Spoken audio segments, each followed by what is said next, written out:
Good afternoon, everyone out there in Irish Breakdown land. I am Vince D'Addario. That is Brian Driscoll, and we are back today. It is Tuesday, and we are going to have our very first opponent breakdown. So that is what we are going to tackle today, pun intended. But before we get started on everything, ladies and gentlemen, we already have a super chat locked and loaded, ready to go. So Ali Muhammad, thank you very much. We appreciate that. Definitely. What a way to kick off the show, Definitely. Brian. So that's exciting. So thank you for that. But today, again, we are going to kick on. We're going to go in order as you might think that we should with the schedule. So game 1 for Notre Dame, September 5th down in Tallahassee, Florida. It is the Florida State Seminoles.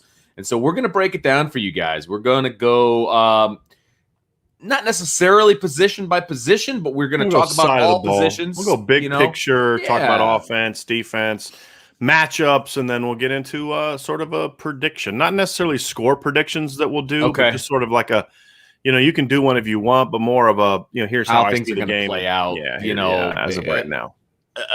I have a pretty good feel for how this one's going to play out after diving a little deeper into the Florida State Seminoles. And I will say this right off the top, Brian, this is not your dad's Florida State Seminole football team. No. At least not yet. But I think it's trending in the right direction. Sure, absolutely. And if I were to give like the state of the union for Florida State, I would say a lot of different things, but the one word I would say to Florida State fans is patience. Let it play out. No, patience. Okay, sorry. Patience. It's going to take time. Willie Taggart, even in a short period of time. So first of all, Jimbo did not recruit well his last year or two. He was clearly looking for a way out. Mm-hmm. And Willie Taggart just did a horrible job with this program on and off the field in every way possible.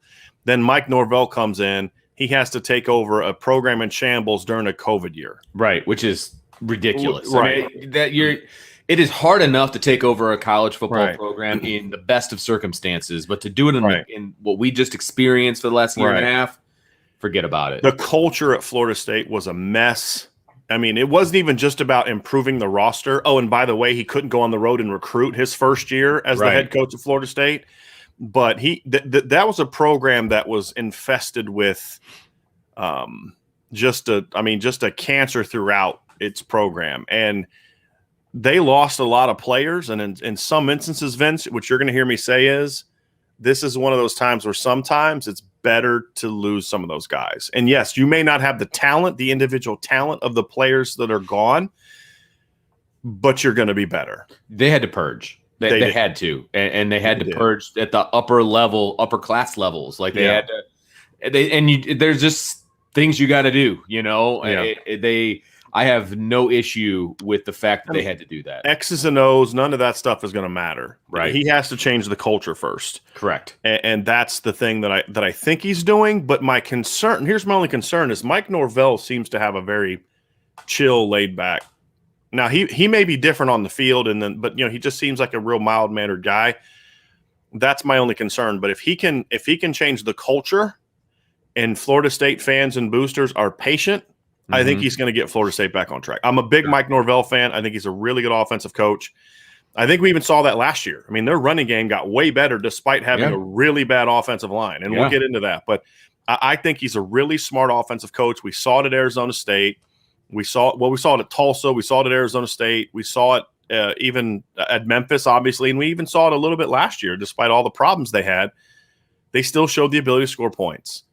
And so this is a team that is ascending, but it's going to be a slow ascent early on because of the fact he couldn't just – like when Brian Kelly came to Notre Dame, he inherited talent, but it was talent that had – it's kind of the leadership you want. It's Zach Martin. It's Harrison Smith. It's Manti Te'o. It's Capron Lewis Moore. It's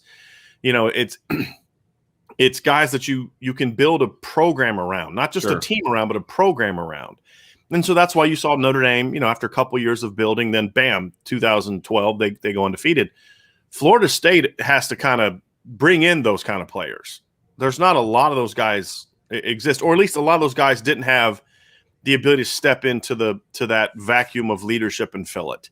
Now that there's a lot of those players are gone, you got a guy like Mackenzie Milton showing up at quarterback. Mm-hmm. You've got some younger guys that can now step into leadership roles. The coaching staff can now really put their stamp on this program. And a lot of there were so many off the field, just drama and just unnecessary stuff. And it was a mess, and he's going to need time. But Notre Dame, it's good that you're playing Florida State in week 1. I would much rather play them in week 1 than week 10. That is absolutely for sure. Yeah, I agree with that completely. And I'm also a Mike Norvell fan. I think that was a big pickup for Florida State, especially from where they were at. But man, did he step into a dumpster fire. I mean, and he knew it. I mean, it wasn't a big surprise. It wasn't a big He didn't go in your way. Everybody knows it. I mean, everybody saw it. Yeah. Right. And so he decided, look, I can go in there and I can change this. And again, it's not going to happen overnight. And you're going to see, I believe, you're going to see Florida State completely different this year than they were last year, and obviously completely different than they were 2 years ago. So they are ascending. They're heading in the right direction, as you mentioned. Don't expect miracles this season, but you're going to see, if you actually sit down and watch Florida State game to game, I do feel like they're going to get better. And I could not agree with you anymore that Notre Dame getting them in game 1 is absolutely where you want to get them. Now, I still think Notre Dame would beat them in week 10. So do I. In week 11 and week 12 and week 13. But Notre Dame, it would be a much more concerning game for me. Sure. And Notre Dame has unanswered questions going into game 1, right? And they will have an opportunity to answer those questions moving forward. And so, yeah, I would still feel confident that Notre Dame would win, but Notre Dame has a lot less unanswered questions going into game 1 than Florida State has going into game 1. I think a lot of Notre Dame fans still are under the impression that, and you made a comment, this isn't your father's or your grandfather's Florida State. And I think there's this assumption that some Notre Dame fans have that this team really has loads of athleticism and talent, and it just needs the right. No, they really don't. I mean, that's the thing, is Willie Taggart did not recruit well. There's players, right? There's players here and there.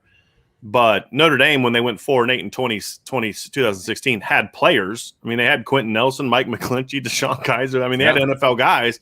But the depth, I mean, 1 to 8 was pretty decent, but then the big drop off. And that's kind of where Florida State is, where a lot of their more athletic players are freshmen, redshirt freshmen that are just really young. So this isn't a team that I think has like this talent where just the right coaching is going to be able to push the right buttons, and they're going to go 10-2 this year. If they go 10-2 this year, Mike Norvell should be coach of the year. Yeah. I mean, not just from the standpoint of the talent, but you look at the schedule. They play Notre Dame, and then they have a stretch where they can get healthy. They get Jacksonville State at home, at Wake Forest, home against Louisville, home against Syracuse. So, I mean, there's a chance for them to get healthy there. They should at least be 3-2, maybe 4-1. But then it's at North Carolina, and then home against UMass, then at Clemson, home against NC State, home against Miami, at Boston College, and at Florida. That's a lot of tough games in there. The second half of that schedule is brutal. Yeah. Brutal. I mean, you start with Clemson, at North Carolina, at Clemson, at BC, at Florida, and then you've got home games against Miami, NC State. UMass game is another game where they should be able to get right. But, I mean, I see Florida State having a chance. If they can come out of that first stretch before the North Carolina game, 4-1 with a loss in Notre Dame, if they can maybe go on the road and beat Wake Forest, which is not going to be, a gimme either, then to me, they're no doubt a bowl team. If they're 3-2, then it could get a little bit tighter. But even then, I still think this is a team that can at least go 6-6. You look at preseason predictions. Lindy's and Athlon both have them. Yeah, both have them being 4th in the league. Phil Steele has them being 5th. Athlon has them going 6-6. Their division. In their division. Yeah. Okay. So the Atlantic, they have them going 4th in the Atlantic, 4th in the 4th in the Atlantic, and then 5th in the Atlantic. So no one's predicting them to be much better than top 40 to 50 type of team this year. So. But I think they could surprise and be an 8-win team. I do. I think partly because I do think they're going to get overlooked a little bit, and I do think their schedule sets up nicely that before that tough run, they're going to get a lot of games that they can get young guys some experience. They can figure their quarterback situation out. They can figure out their offensive line. There's a lot of games there. Jacksonville State, Louisville. Again, Louisville's not going to be easy at home. I mean, Louisville can go on the road and beat Florida State. But still, if you're Florida State, that's a game. I mean, you need to start winning at home, and then Syracuse at home is a game they should win. So there's some games there that are going to be tests, but games where they can get right, and that's going to be the key for Florida State going into the season. No question. And it's a manageable schedule up front, like you said. And not only can they get some younger guys some playing time and some things like that, but you're going to get some confidence, I think, with this team. And I've said it before, even at the high school level, even it doesn't matter who you're playing. Winning is contagious, right? And then when you start to win, and if we're saying that their only loss is going to be to Notre Dame in game 1, and let's say they rattle off 4 wins in a row, that's contagious, man. Like Right. Winning is contagious. So you understand what it feels like to win. You know what a Sunday after a Saturday win is like. You know what a game week of prep is like for a win. Like that, there's just a lot to that, is what I'm saying. And so, yes, the second half of that schedule is very, very difficult for them. There's no question about it. But if they can rattle off a 4-1 first 5 games, which again is not a given, it's not. No. At Wake Forest beat them the last time they played, Sure. and Louisville can beat them. It's just that, to me, they need to your point, Vince. Those are some potential momentum building wins, confidence building wins, and then also it's not just confidence in themselves, but it's what the coaches can say. Hey, see, look, we battled Notre Dame. They beat us. But we battled. We were more competitive than we were last year or the year before, because Notre Dame's handed Florida State some whoopings the last couple times they've played. And you say, hey, look, we were more competitive. We went out and got a couple wins. What we're asking you to do is paying off, because that's a big thing. Coaches can tell you need to do it this way, this way, this way. But if that doesn't then translate into wins, young people are going to stop listening, and I would too. Well, you do this and it's not working. So clearly you don't know what to talk about. I mean, that's how I would have been as an 18 to 21-year-old. And that's the other thing. These are young. They're to me, they're culture defining games for me. Do it the right way, and I promise you we're going to get results. Yeah. But then those results need to happen, because I do think they are talented enough to be an 8, maybe with some real breaks, which would include an upset of Notre Dame, potentially 9-3. But I think the schedule, starting off with Notre Dame, at Carolina, at Clemson, at BC, at Florida, home against Miami, it's going to be hard to go 500 against that stretch. Oh yeah. And that's what they're going to need to do to be a 9-3 team. They're going to have to hold serve in all the other games. And then, when you look at Notre Dame, North Carolina, Clemson, Miami, BC, Florida, and that doesn't even include home against NC State, at Wake Forest, home against Louisville, you have to at least go 500 in those games. So that's not going to be easy. So that's the other thing. But I think as long as if he can establish leadership and keep the kids engaged, I think this can be a stepping stone type of season. And they're going to have a lot of kids coming back in 2022. And they're recruiting a lot better right now, too. Well, because they're actually able to get out and recruit like everybody else. Yes. And, they're selling, hey, it's a new time. It's a new era. Be on board. We've been down. We're going to get back on top. And I think there's a lot to sell. Sure. And so, they've got a really good – we're releasing today our next group of rankings for the SI All-American. I'm breaking down the top 25 quarterbacks in the country for SI All-American. And AJ Duffy's in there. He's at IMG this year. He's a kid that Florida State has a commitment from. He's a kid that's going to really fit that Mike Norvell offense. So they're getting players. It's just about, will people be patient enough to allow him to build? That's the question. And if Florida State fans are patient, then I think he's going to do it. Because look, the ACC is a conference that is there for a lot of Miami, Florida State, North Carolina to quickly get right, because it's not a great league. It isn't. So it's not like Florida State needs a 6-year rebuild. Sure. You just got to give him one full normal year before you start expecting him to start, pushing for the top couple spots in that division. That's how I view it. So let's jump in, Brian. Let's go offense first, because of course you and I are going to go offense first. That's what we do. It's also the best part of Florida State, so it makes sense. Yes, for overall purposes, I agree with you. So let's just jump into the offense. Let's talk about what they lost on offense, and I guess what they've gained as well, because that's important, especially at the quarterback position. Reminder to everyone out there who didn't watch a lot of Florida State film, they started 4 quarterbacks last year, 4, and 3 of them return, as well as a graduate transfer, Mackenzie Milton. So who has not played since the 2018 season. Right, and that name should ring bells for people. He was the quarterback at UCF when they were the national champions, self-proclaimed, right? But he had an amazing He had an amazing record there. He went 24-0 at one point, I believe. He was like 28-7, I think, overall. Had over 8,500 yards passing, 72 touchdowns. I mean, just a ridiculous stat line. And when you put his stat line, his career stats next to the other three guys that Florida State has, obviously they pale in comparison. But he, like you said, he's coming off a devastating knee injury. What's he going to look like? He did play in the spring, look pretty good, but he's not listed as a starter right now. So it's going to be a battle. So that's one person that they're gaining. And when you talk about that 2020, was it 7 losses, right? A lot of those were when he was a freshman. Yes. And they lost like their last 3 games of his freshman season, and then that's when they took off. And so over the next 2 seasons, he did not lose a game as a starting quarterback. Exactly. So he's a good football player, but we don't really know what he's going to be, and we'll get into him here as we move forward. But when you look at what they lost, honestly, Vince, this is the side of the ball where, number one, they didn't lose a lot, but the guys they lost, it's good that they lost them.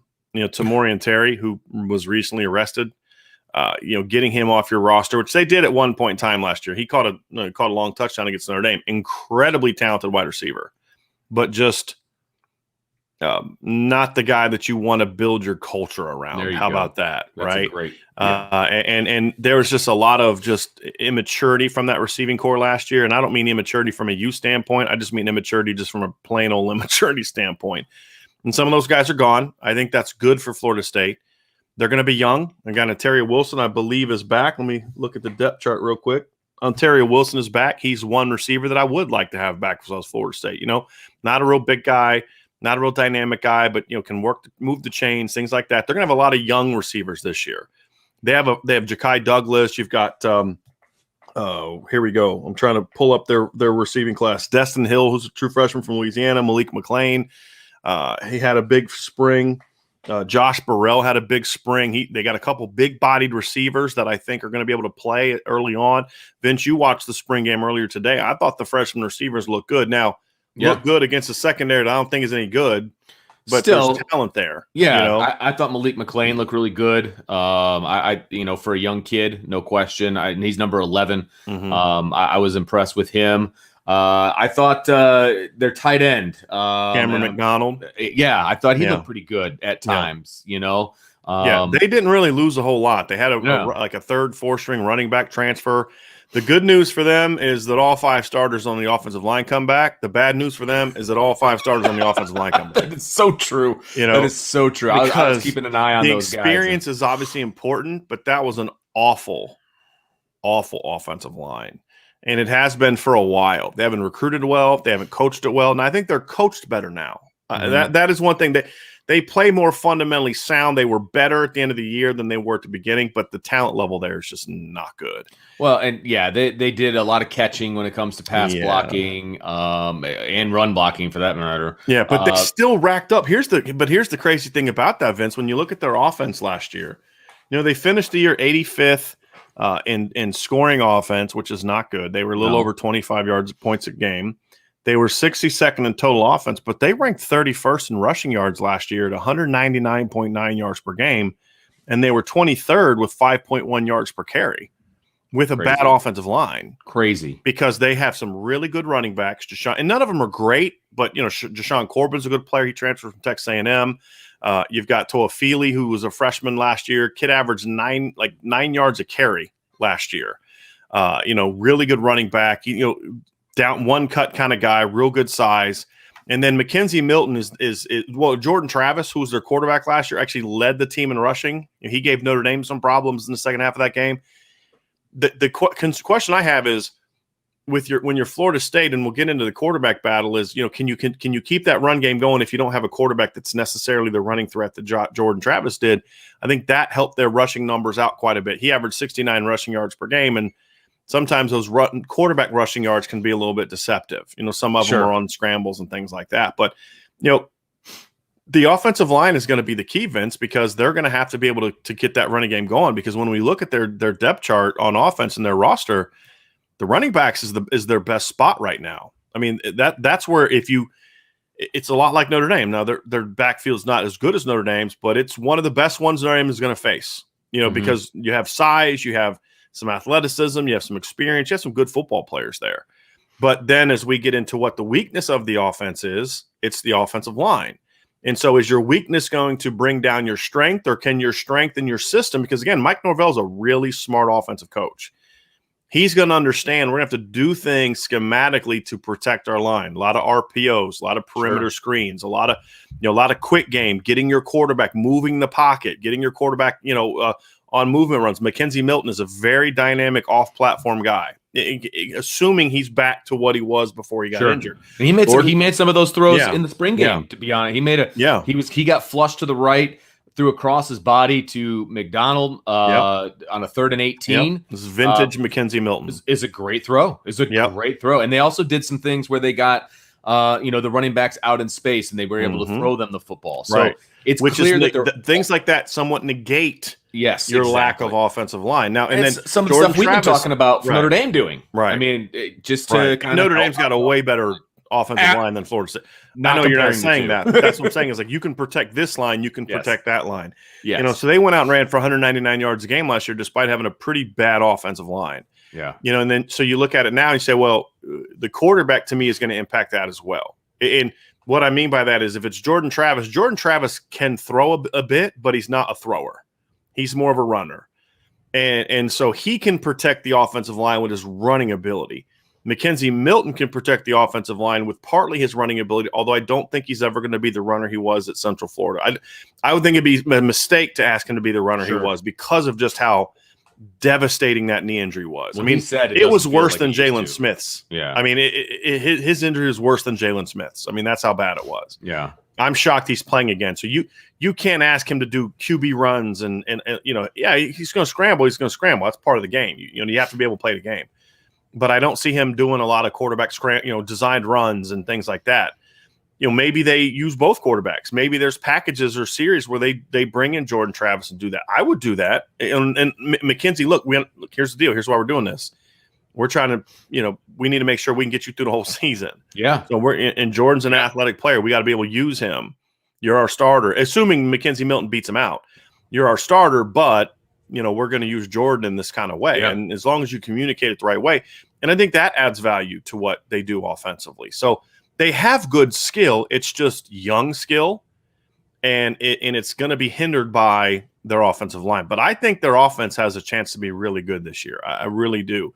If they can just be a decent offensive line. They don't have to be great. Just don't be awful. I mean, that's not a real high bar, but it's not. But for what Florida State has done in recent years, it would still be kind of a high bar. It would still be a step up from what they've been in the past, especially last year. And they were soft under Taggart. I mean, super soft under Taggart, and just very horribly coached, and just no toughness, no discipline, horrible technique. They've improved in those areas. They're going to battle more this year on the offensive line, Vince. I think if you go back and look at like the Duke game, for example, when they finished the year against Duke, I thought their offensive line battled that game. I mean, they went out and rushed for 324 yards that game. Rushed for 147 the week before against NC State. Rushed for 146 against Pitt. That's more than what Notre Dame rushed for against Pitt. And that's impressive. They went for 265 against Louisville and then 241 against North Carolina in a loss, and rushed for 153 against Notre Dame. At the time, that was one of the best total yards performances that anybody had against Notre Dame last year. So they weren't just pad numbers against Jacksonville State, right? I mean, they did kind of pad their numbers against Jacksonville State. But, I mean, after the Notre Dame game, 241, 265, 146 against Pitt, who had, I think, a top 5 rush defense last year, 147 against NC State, and then 324 against Duke. So they showed they can run the ball, and they did that without much of a passing threat.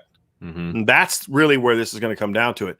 If Mackenzie Milton is healthy, Vince, you saw it in the spring game, he's going to stretch the field because he doesn't have like a big arm, but he's a confident arm. He's going to attack down the field. Yep. He's going to attack the short areas. He's going to throw with good timing. He's going to run bootlegs, and he's going to make those plays where he scrambles around, your safety comes up, and he throws it over your head. I mean, those are the kind of things he does. So that, to me, is really what I'm expecting to see that's going to give them the boost that they need on offense. Is I think Mackenzie Milton, if he wins the starting job, brings a far more impactful passing threat to that offense. Well, Jordan Travis is a kid who will take what the defense gives him, but he's going to be looking underneath. I mean, he's going to be. He's not accurate. He can't really throw the deep ball unless it's open. I mean, he had 6 touchdowns and 6 picks last year. I mean, right. Just he's not a throwing quarterback. Your offense is limited with him.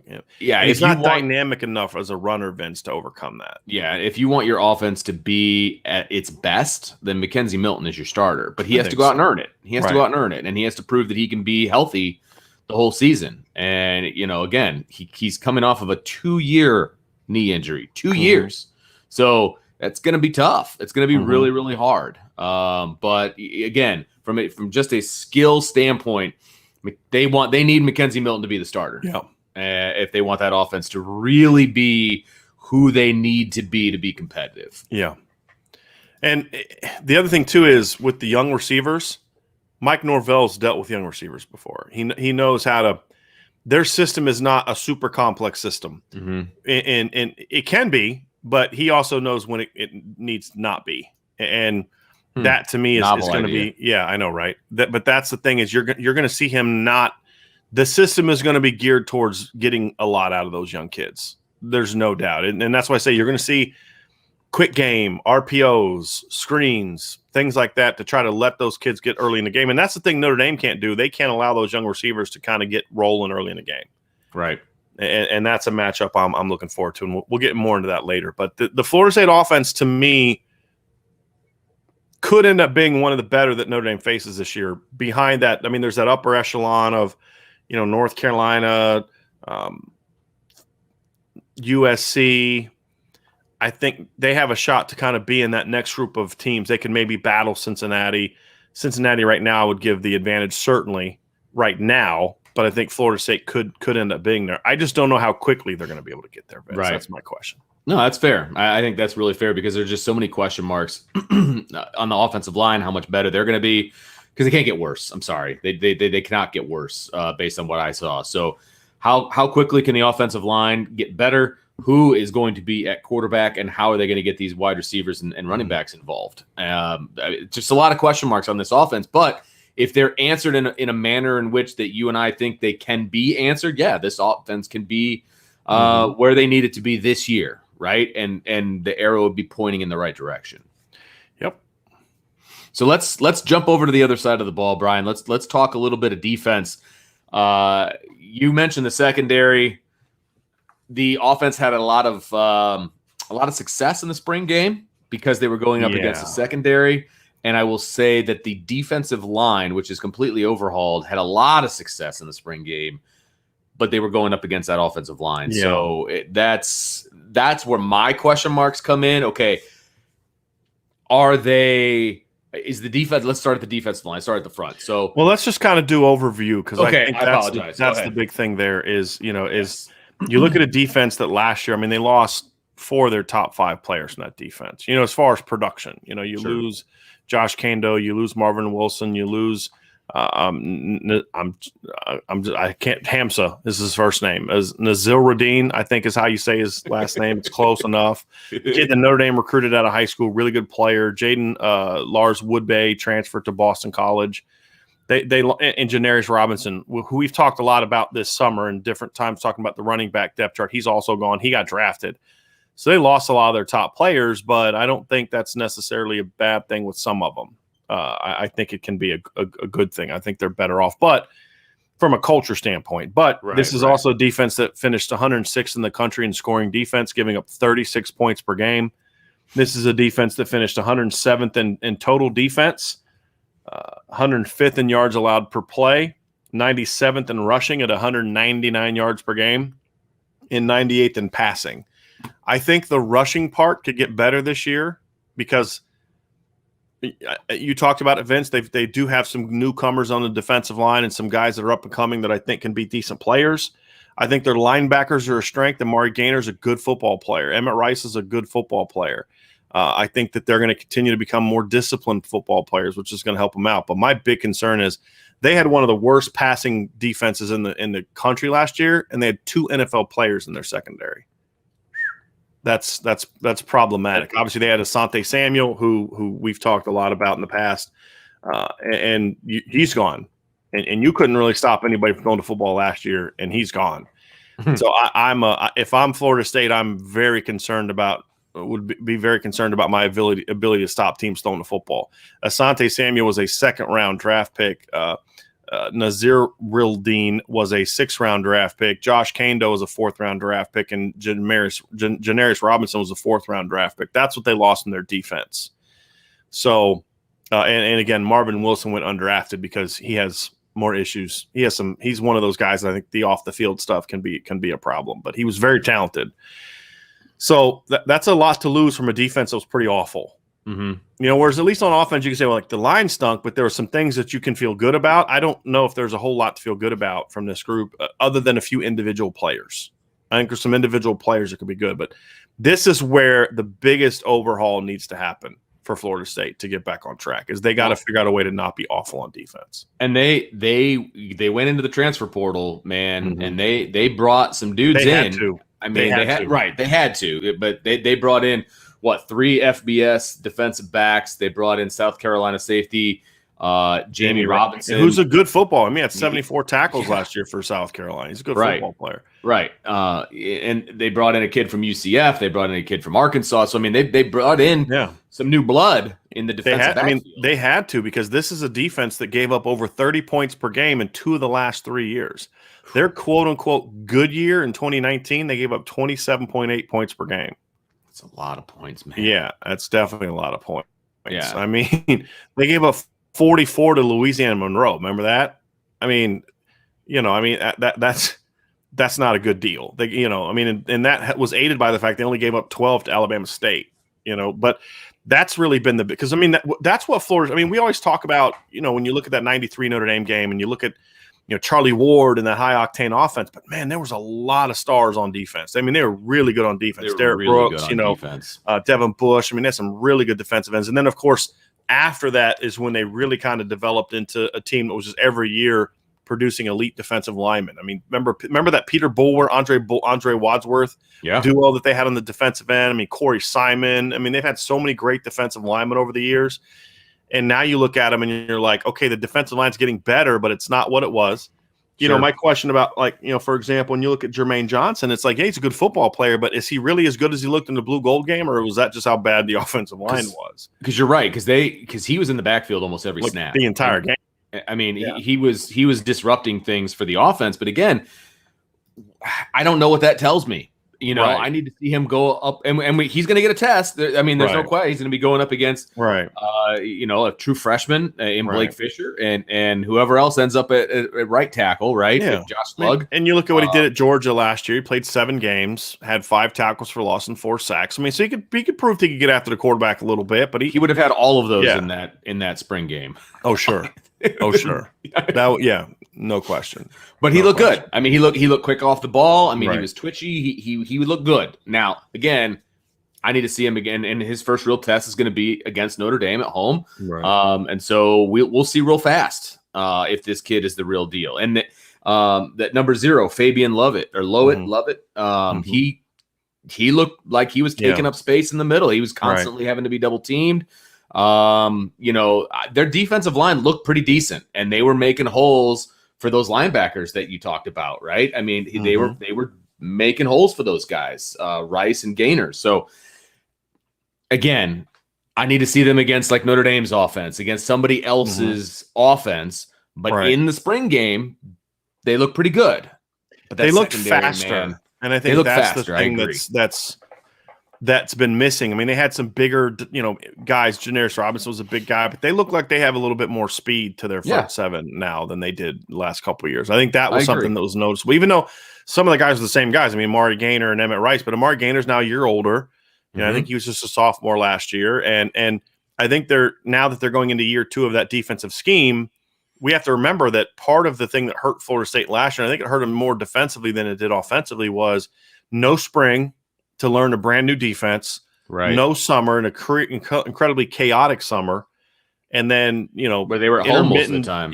Intermittent availability during the season because of COVID and things like that. So they were hit a few times, weren't they? Yeah. They had some deals with and then they had deals where their opponents, couldn't do it. So I mean, I think Florida State, they only play like 9 games last year. They played 9 games last year. Yeah. So I mean, I think that's going to help them too. Just that additional. Last year was the worst year to take over a new program. I mean, it really was. It was the absolute worst year. That's what exactly, because there's a lot of things you could do to deal with that stuff that you couldn't do. You couldn't have certain face-to-face meetings. You couldn't have as many individual meetings. You couldn't sit down and have those heart-to-hearts with kids that you could normally have as you're trying to build, your culture, your program. But then also schematically, you don't have all that extra time you don't have summer workouts. You don't have spring workouts the way that you normally do, where you're building that scheme. So I think that's an area where they're gonna at least be 4 or 5 points better on defense this year on that alone, in my opinion. Sure. Now 4 or 5 points better gets them down to 31 to 32 points per game on defense, right? So there's a lot of other things that need to happen to get to that level. But the big thing is I think that they'll improve in run defense. I think based on what we saw in the spring, they'll be better there. Not great, but at least better. Mm-hmm. The secondary is the big key. Mm-hmm. Can those transfers and can those new players, can some of the freshmen that they got, can they really step up? Hunter Washington, guys like that, can they step up and play right away? Because I think Notre Dame's going to challenge that secondary early and often. At least they should. And they should. They should. Yeah. Yes, they absolutely should. So that's what I'm looking to see. But that to me, Vince, more than anything, this is the side of the ball where they have to completely overhaul things from a recruiting standpoint. Absolutely have to overhaul things. So would you say overall, and we're going to get into some matchups to keep an eye on, but would you say overall this is a good opponent for Notre Dame to open up with because of where they are where Notre Dame is offensively and what they're trying to accomplish? Yeah, because I think why I think it's a good game for Notre Dame, Vince. I think it's a good test for Notre Dame. It's a game Notre Dame should win. If Notre Dame loses this game, it's because they lost the game. I mean, they gave the game away. Sure. There's no excuse for Florida State to win this game. None. And I know that people are nervous because people see Florida State. Yes. This is not 2014 Florida State. This is not 2013 Florida State. They're not in the same universe, the same galaxy, whatever. Pick whatever astronomical, astrological, whatever phrase you want to use. They're not in that same ballpark as what those teams were. This is a very mediocre program right now that I think is ascending, that I think they've got the right guy in place. But for September 5th, that's where it is. This is not a team that Notre Dame should lose to unless Notre Dame gives the game away. Having said that, I do think it's a good test in that it's kind of like the Louisville game a couple years ago. Louisville was not going to beat Notre Dame, but they were good enough to give Notre Dame a battle. And I think Florida State is going to be able to give the offensive line a baptism by fire. Look, we're going to learn right away what kind of guy Josh Lugg can be at right tackle and what Blake Fisher can be at left tackle. Because if they're not, I mean, it could look like Brian Burns from 2018, right? I mean, remember, Brian Burns was killing the Notre Dame tackles in 2018. Notre Dame still beat them 42-13. You know what I mean? So one D end isn't taking over a game, you know, and but we're going to learn a lot about those young kids in this game. We're going to learn, can the interior guys get movement? Can they get a push? Mm-hmm. That's something we're going to need to see. Can they handle the size and quickness of Florida State? They're going to attack them a lot of different things. And so I think that's going to give Notre Dame a good test. And then I also think that we're going to learn, is this receiving core capable of making plays? Because if you can't make plays in the opener against Florida State, that's real concerning for me. Yeah, that doesn't bode well the rest of the season, no question. Yeah, I mean, and you could always just chalk it up to game one, but that would be a little bit problematic. It'd be an interesting conversation. And if the pass game is off because your timing's not there and guys are getting open, but you're not hitting them, or maybe there's a drop, or like those are things I can live with in the opener. If you're just not getting separation, if you're just not getting open, if you're just, those kind of things, that's problematic. You don't have those first game woes. It's usually timing, cohesiveness, assignment correctness. Those are things that you can suffer through in the opener. Not this guy who's not good was covering me.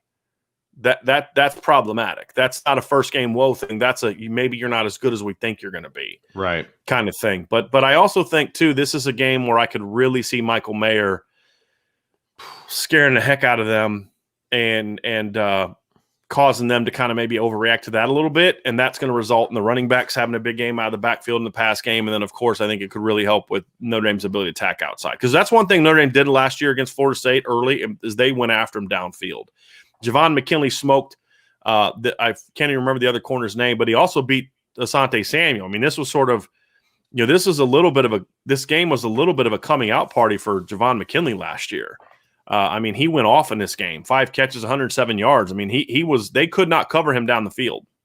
He had over half of Notre Dame's receiving yards last year.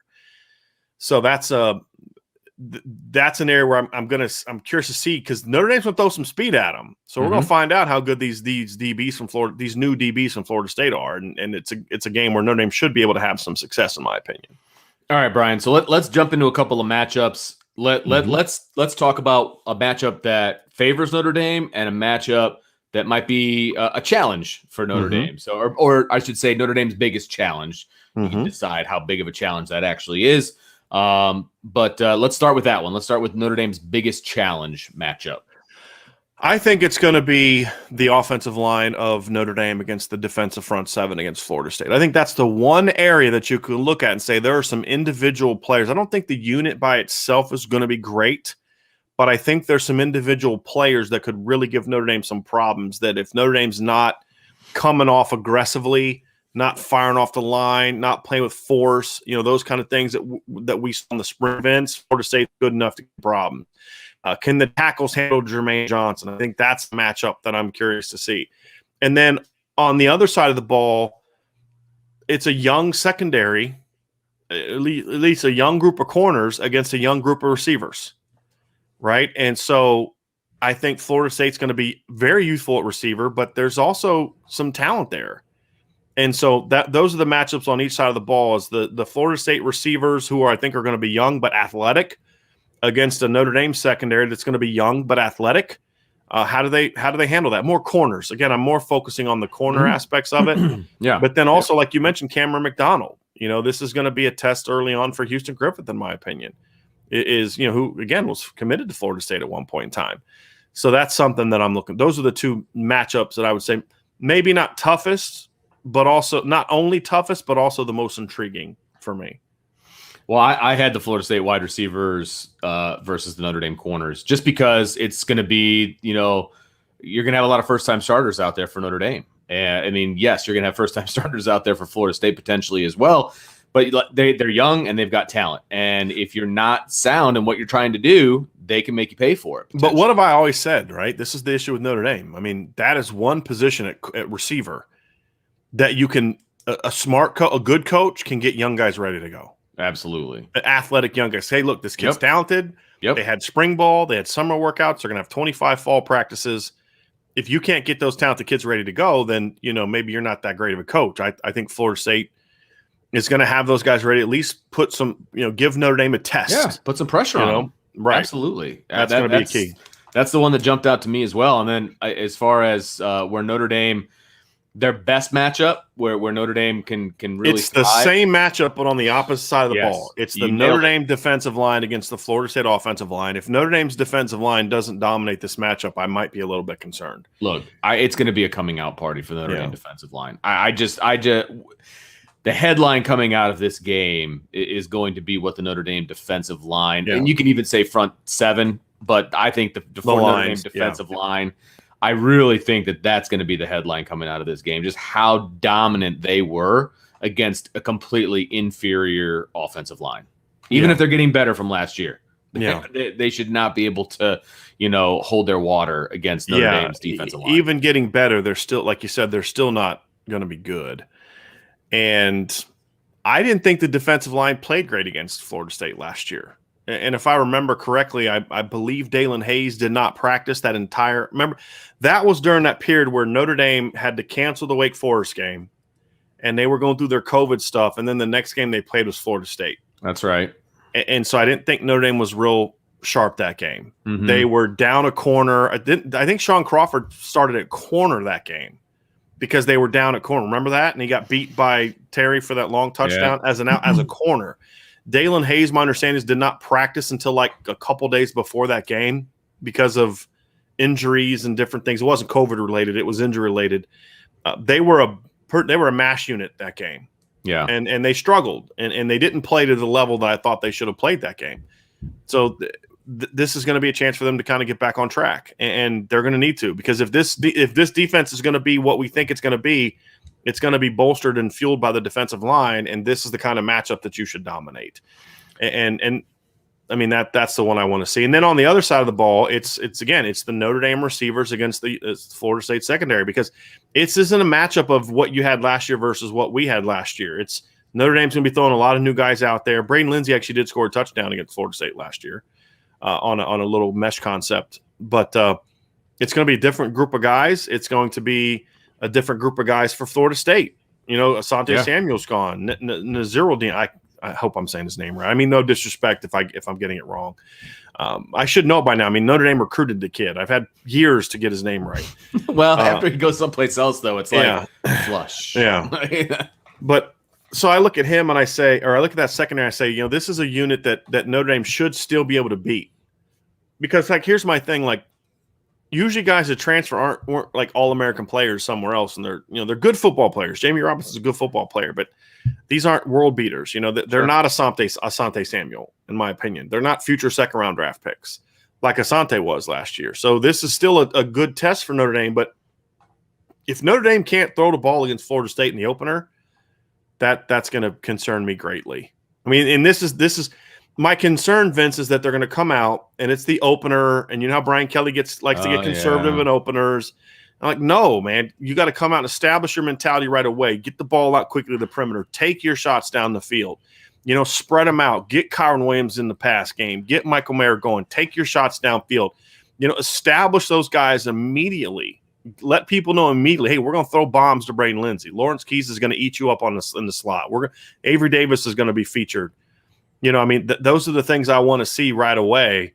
And by the way, you got to try to check 87. I don't know about if I say that, because I don't think you need to run a million schemes at them. I'm not saying that either. But I'm saying don't be conservative. Be aggressive. Don't be conservative. I guess I understand what you're saying. The only reason I wouldn't use that expression, because I think aggressive. You could be aggressive with 5 pass concepts. Fair enough. Really, you could run your RPOs, but you could literally go at them with 5 or 6 different pass concepts and be aggressive. So I don't even think that, because that's what I've said, simplify a little bit, but when I mean kitchen sink, is what I would mean by that is, and maybe this is what you did mean, Vince, and I apologize if it is what you meant, is use all your weapons. Right. Like, don't come out and go 12 and 13 personnel all game and run the ball and say, hey, we don't have to throw it a lot to beat them. I'm tired of watching Notre Dame say that we don't have to do this to win. We're just trying to win. No, build yourself for what's coming. Absolutely. And you're going to need to be explosive to beat Wisconsin and Cincinnati and USC and North Carolina. So don't wait till those games come to start trying to be explosive. You start it right now. Get Jack Cohn rolling, or Drew Pine, whoever wins the starting quarterback job. I think it's going to be Jack Cohn. Get your running backs involved in the pass game. Get Braden Lindsey rolling. Hopefully he's healthy. Get Lawrence Keys going. Make sure that other teams know we've got about 9 dudes that we can throw the ball to. Exactly. And now everybody else has to prepare for that. And then that's how you can also protect your offensive line, because if you're just getting the ball out a lot, you're hitting RPOs, you're hitting screens, you're taking shots downfield in the opener, then teams are going to be like, okay, maybe we're going to have to rethink our game plan of trying to shut down the run game first and foremost. Mm-hmm. And I think then that helps protect your offensive line and helps your run game in future games. So I that's my concern, is that we're going to see a real vanilla, conservative, 12, 13 personnel oriented game that Notre Dame wins, 28-13.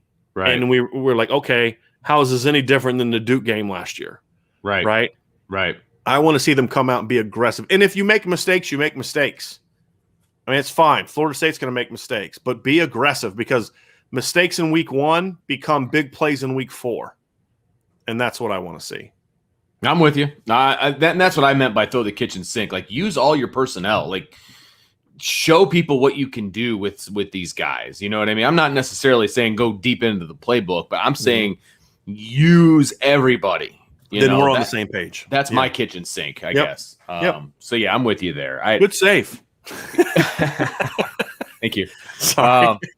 But no, and I look at it from a bigger picture standpoint as well, since Notre Dame is the only game in town that game. And I know I've said this before. They're the only game that day. They're the only game in that time slot. Everybody's going to be watching. Make a statement. There's nothing wrong with Notre Dame making a statement. You're also in Florida. Yeah. You're down south, a place where you want to recruit. You know, you're a hop and a skip from Georgia. You can throw some rocks from Tallahassee and they're going to land in Georgia. You know what I'm saying? And Louisiana's not that far away either. And there's some kids you're trying to recruit from the state of Alabama that aren't very far away from that game either. And you know what? A lot of those kids are going to be at that game. You don't think that's going to be a big recruiting weekend for Florida State? Right. There's going to be dudes you want that are going to be at that game. Yeah. So do what you do. Go out and attack them. Be aggressive. Show people like, hey, you know, we talked about this isn't your grandfather's Florida State. Well, Notre Dame needs to say, hey, this isn't your grandfather's Notre Dame either. We're going to come out and we're going to be aggressive. We're going to be attacking. We're going to use our speed, use our athleticism, because we think we have better athletes than you. And I think Notre Dame does. I do too. And part of that is where Notre Dame is a good place. Part of that is Florida State's not where they've been. They were, 7 years ago. And that's where I want to see Notre Dame take advantage of that. You have the better players. Use them. Don't just say we have better, we're just, don't like, you're up on the cards and you're just going to take your blows and get out of there with a W. You know what I mean? Go knock them out. That's what I want to see. Exactly. Go for the knockout. All right. So last thing, Vince, is prediction. I will say this, because Florida State is not Duke. They're not what Louisville was last year. If you let them hang around and you let that young team have confidence going into the second half and the fourth quarter, that's how you get beat. Yeah. That you need to put them away early, and that's how you're going to go on the road and win this game. Last thing you can do to a young team that's trying to overhaul its culture is to let them think in the second half they have a chance to win. Because if they go into the fourth quarter thinking, hey, we make a stop here and go down and score, we're in this thing, then it's going to be problematic. Because we saw it last year. Florida State did not quit against Notre Dame. And that was something that was different than what we saw in 2018. By halftime in 2018, that team wanted to go home. I mean, they were just getting destroyed by the offensive line. They just ran for over 300 yards. They wanted to go home. Last year's team, even though they lost, they did not stop battling against Notre Dame. They really didn't. And this team is not going to be afraid of Notre Dame. This has been the game that they've been focusing on all. Hey, we got a playoff team. You want to talk about getting your program back on the right track? This is a huge game for Florida State. You cannot let that team think they have confidence. You got to take them out early. You got to say, hey, y'all, you're going to be fine. You guys are going to be good. Trust Coach Norvell. But today ain't your day. You know what I mean? That's what it needs to be. That's what it needs to be. So is that your prediction? Like, what kind of prediction do you want to make here? To me, I think my prediction is I do think Notre Dame is gonna win this one. My hope is that they do that. My prediction is less optimistic because I need to see them be that way. It's fair. That's out of the personality of Brian Kelly the last couple of years. My prediction is that Notre Dame is going to do enough to kind of stay ahead of Florida State. I think they may jump on them a little bit early, but then I think they'll let them kind of get back in a little bit. You're going to have a Notre Dame defense learning and players learning a new system, so there may be some mistakes there that give up a big play here and there. Sure. And I think it's going to be similar to last year's game. Notre Dame's a 14 to 20 point win. But it's a game we're going to say, boy, that was closer than it should have been. Yeah. And yeah, that's kind of how I see this game playing out. Maybe it's not 42 to 26 because I don't know if Notre Dame's going to necessarily give up 26 points in that game. But they might. It's a good offense, and it's game one. But I hope that it's a game that's over by halftime. But I need to see Notre Dame come out with that mentality first because that would – if I were to say that this is my prediction, then it would be saying, in spite of all the evidence, this is what I think is going to happen. I need to see it first. I'm cautiously optimistic about it, but putting prediction on the line, I have to see it first before I can say, hey, yeah, they're gonna be aggressive. They're gonna attack. Yeah. They're gonna do all those kind of things. I think they're capable of it. I just need to see it first. Yeah, and I hopefully we get to see some fall practice and things of that nature, and I'll be more confident in what I'm about to say. But I still think it's gonna be potentially a 3+ touchdown difference. Should be. Right now Notre Dame I think is favored by 10. For people that follow that kind of stuff, I think that's a very low number. I think Notre Dame surpasses that number. I think it shows that there's just not a lot of faith in this Notre Dame football team right now. I agree. Oh, I completely agree. I mean, if you look at the predictions, throughout the entire schedule, yes, Notre Dame is favored, but it's a lot of less than a touchdown differences. You know what I mean? So this one's a 10-pointer. I think it's going to go well above that. I really do think it'll be a 3 to 4 touchdown difference. But again, we'll see. I need to see more evidence to really put a score to that and to really feel confident in that. But after watching Florida State on film, I got a little bit more confident in what Notre Dame can do to them. But again, they have to do it. They have to show it. They have to be aggressive. They have to, again, my terminology, throw the kitchen sink at them in game one. They've got to spread the ball around. They've got to be aggressive offensively, and I think the defense is going to come to play. And I think I think potentially this Florida State offense isn't going to know what hit them by this defense. So we'll see what happens. But that's the interesting one is can that, if Notre Dame dominates up front, does that then set up scores? Does that then allow the offense to then go out and say, hey, let's put them away early? I mean, it could be the defense that does that. It's just my concern there is I could see the defensive line getting three guys through, Mackenzie Milton making one guy miss and throwing the ball off balance and hitting a receiver behind him. And that's the wild card is him. If he's ready to go and he's back to his old self as a passer, then he's going to make some plays. And that's what makes me think Florida State at least be in it for a little bit. But I think it's going to pretty quickly, the Notre Dame defensive line is going to, I think, overwhelm. But you're kind of taking the philosophy of Vince from a prediction of this is what should happen. Yeah, you're right. I'm taking more of a I need to see it first thing. But I think where we agree is what should happen. I'm right there with you on what should happen. I'm just kind of more going, and it's usually against my nature. When I do in-game predictions, you know this, Vince. When I do in-season predictions, I make predictions on what should happen, not trying to predict what I think is going to happen because I'm not a fortune teller. I say this is what should happen. And that's what you're doing. And what should happen is if Notre Dame plays their game on both sides of the ball, you're absolutely right. This is not going to be a competitive game. Right. I think Mackenzie will make some plays early, and maybe Florida State gets 10 points in the first half, and it's 20-10, and then Notre Dame comes out in the first drive of the third quarter and just ball game, or maybe 24-10 and then just rolls with it. I think – I could certainly see that, but what should happen is exactly what you said. So that's going to do it for our Florida State preview. That is game one on Notre Dame's schedule. Again, that is September 5th. I believe that is a night game. Have they announced that? Okay, so it is a night game on September 5th. Again, the only game in town that day. So get your tailgating hats on. It's going to be an all-day affair for Notre Dame football. I cannot wait for game one. So that is going to do it for our first preview of the season. We will continue on. Again, not every preview is going to be a single team preview. We might combine a couple teams here and there just because of, because. We're not going to do a full show on Toledo, and we're not going to do a full show on Purdue. Our next week when we talk, we'll talk Toledo and Purdue. Right.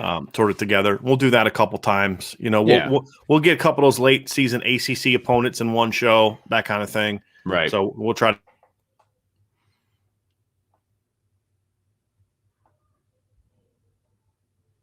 But the fact that we are doing previews means we are very, very close to the start of the season, and it cannot get here anytime. It cannot get here soon enough. That is my call on that one. So that is going to do it for this edition of the Irish Breakdown Podcast, our first game preview. And we are going to finish this one out, Brian. So for Brian Driscoll, I'm Vince D'Addario, and we will talk to you next time on the Irish Breakdown Podcast. Okay, so welcome, everyone, back to the Irish Breakdown Podcast. I'm Vince. That's Brian. We are going to jump into our comments and questions. It is our daily mailbag piece, and I'm excited to jump in because, of course, everybody has been loading up the questions in the comments since, about an hour before the show even started. So par for the course with our wonderful Irish Breakdown family. Brian, let's see here. So let's just jump right in. Skylar Hill says, I missed the chance to ask this yesterday. If Griffin exceeds expectations, will Hamilton be one of the best safeties to ever wear the blue and gold? I personally don't think that Houston Griffith needs to be that for that to happen. I mean, I just think Houston Griffith has to just be okay. If he's okay, Kyle Hamilton's going to have I think Kyle Hamilton's going to have a great statistical year anyway. It's just how will it impact the whole defense? I don't think Houston has to be a great player for Notre Dame to for Kyle Hamilton to have a big year. And then I think if Kyle Hamilton just has a normal sophomore to junior year jump, I think he'll go down as one of the best safeties to play at Notre Dame in a very long time. I mean, he's got a pretty high bar to pass in Harrison Smith.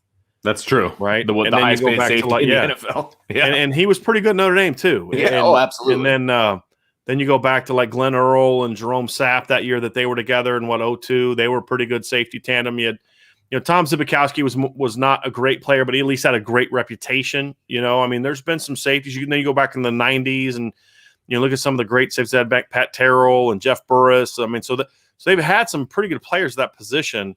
I think with a big season, I certainly think that Kyle Hamilton has an opportunity to go down as one of the all-time greats at that position, which is saying a lot when you're talking about a guy being that recognized. But that's how good he was last year. That's how talented he is, and that's how good I can think he can be this year. Well, I think Zibby, his reputation also helped that he was a punt returner, right? Yeah, and he had some pick sixes, and he made some big plays, but he was also a very inconsistent guy that got beat a lot. He was. Yeah. No question. He was more reputation than he was actual production, in my opinion. Sean Rogers says, let's go. Can't wait for this one. Looking forward to breaking down the good, bad, and the ugly on Notre Dame's first victim of the 2021 season.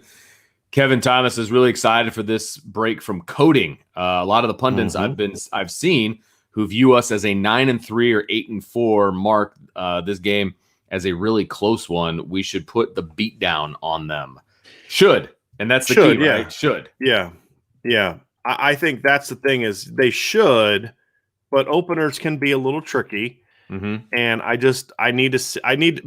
look, I've said for a while, I'm cautiously optimistic about this offense. Absolutely. But I have to see it first. Yep. I have to see it first. Tommy Gunn's jumping in with a prediction. 34-7 Notre Dame. FSU gets shut out for the first 3.5 quarters. Freeman debut is an absolute success. Offense struggles early after a first possession score, but finishes strong. I have a feeling that we're putting a little bit more pressure or more, not hype. Or, let me say this correctly.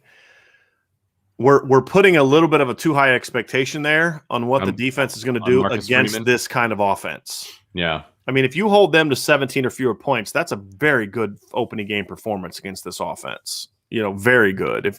I think under 17 would be very good. A great one would be, 10-14. Keep them to 7, that would shock me. Because, again, you've got a heck of a quarterback. You've got some athletic players, really good running backs, and an offensive coach. Because remember something else.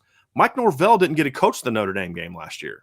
He tested positive for COVID. That's right. So he wasn't even there. I forgot about that. And so I think that this offense at Florida State is going to be better than that. I'll say this, Tommy. If that's the score of this game, or that at the very least that's the spread, I'm going to feel really good about what this team and what this defense is going to be. Kevin Thomas jumping in. He goes, I honestly see us scoring on our first possession. They're probably going to have Cone take a shot down the field just to send a message. That'd be great. I like the thought process on that. I really do. Brent Byers jumping in, 49-10 Irish. Chris Tyree with a monster game, breaking multiple long touchdown runs. So fired up that Reese said, quote, gonna get Chris involved as much as possible in a variety of ways, unquote. I mean, that's kind of what we talked about and what he talked about in the spring. I mean, I know that I'm sure there was an article coming out by somebody that interviewed in the summer, but that's kind of what we've been saying for a while. And he's been saying it for a while. But again, words don't matter to me right now. I mean, we've seen Brian Kelly in the offseason say, we're going to do this, this, and this, and then you get to the season, and that's not what they do. So I hope that that's true. And 49-10, again, if Notre Dame beats Florida State 49-10, then this team is going to be way better even than I think. And I think they can be a title contender. Like, I think it's going to be a little bit more competitive game early just because openers tend to go that way, especially an opener where your offense is replacing so many players. I mean, if they come out just clicking right away, I'm going to be like, wow, this team's going to be really good. And that's taking into account the fact that Florida State does have a bad defense. But I love the optimism. Yeah, and we talked about the Notre Dame receivers versus the corners for Florida State, and Brent said it's going to be fun to see how the wide receivers end up shaking out. A lot of talent, depth, and diversity there. Keys is going to have a huge year. And hopefully that starts out right away. That's my plan. Notre Dame 2164. Florida State is going to have to do better than 5 blocks of styrofoam for an offensive line to be able to compete with Notre Dame. Yeah, he's not wrong. But again, In today's era of college football, you can still make plays with a bad offensive line. That's what RPO is for. That's what perimeter screens are for. That's what moving the pocket is for. If you're a smart football coach, and I believe Mike Norvell is a smart football coach, he's not going to just have his quarterback sitting behind the 7 yards behind the center every time the ball snapped. Right. They're going to do so. They're going to know that the offensive line stinks. They're going to know the talent Notre Dame has coming back. They're not just going to sit there and just run inside zone and drop straight back the whole game. They're going to do some things to try to negate that, and that's where we're going to get a chance to see our first chance to see just how good Marcus Freeman is, and I think it's going to be impressive.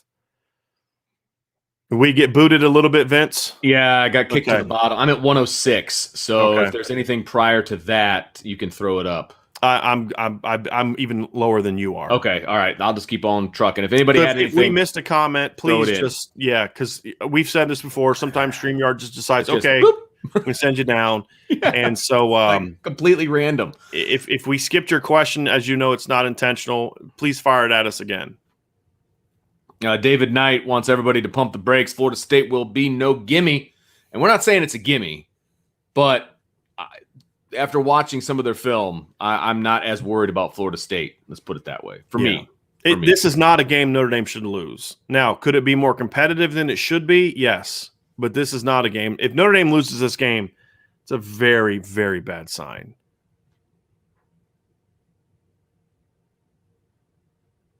A lot of comments. You having trouble finding questions? Yeah, here's one. And this kind of piggybacks off of what you just said, Brian, but Matthew Ramirez says, if Notre Dame loses big against Florida State, will it be panic time in South Bend? Yeah. Especially they lose big. Are you kidding me? Yes. Losing would make me panic, period.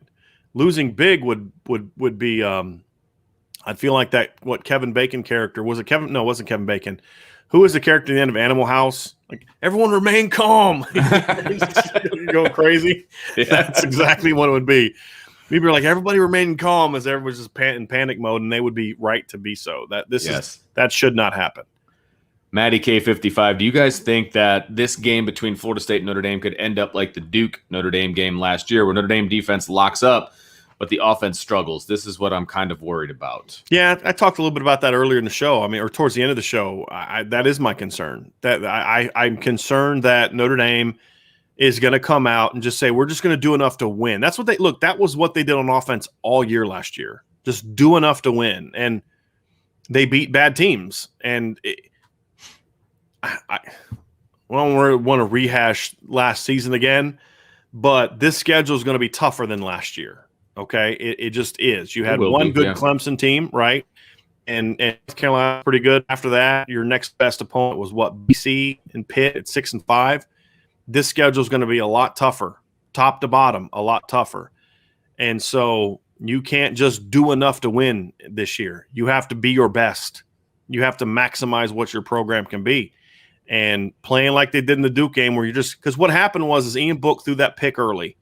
And after Kelly was like, okay, just run it. They came out second half, just kind of ran it down Duke's throat. Didn't really build anything, didn't establish anything, and then just that was kind of the MO the rest of the year.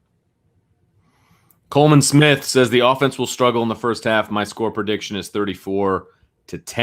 Look, if it ends up being 34-10, I'm okay with that. Yeah, and I'd be okay if the offense struggles early, but then kicks it into gear in the second half and wins 34-10. Okay, great. Yeah. That's a really good opening win. And holding Florida State to 10 points would be a good sign for the defense too. And then he follows it up. Is Milton their quarterback for sure in 2021? No. I don't believe so. I mean, it's kind of like Jack Cohn and Drew Pine. Except in this instance, Drew Pine has more experience. I'll be surprised if Mackenzie Milton, if healthy, isn't their starter. But it's just going to get handed to him. But I mean, Vince, you watched the spring game. He's their best quarterback. No question. Just is he healthy and all that, and you want to make sure Jordan Travis stays locked in, but he's their best quarterback. I mean, it's not really close. I agree completely. And he hasn't been named the starter yet because there's still some questions that have to be answered, and they're going to have a competition. And they need to. Jordan Travis to me has been good enough and played hard enough and battled enough and done the things you've asked him to do where he deserves the opportunity to go into the fall with a legitimate chance to beat McKenzie out. I just don't think he's going to. Right.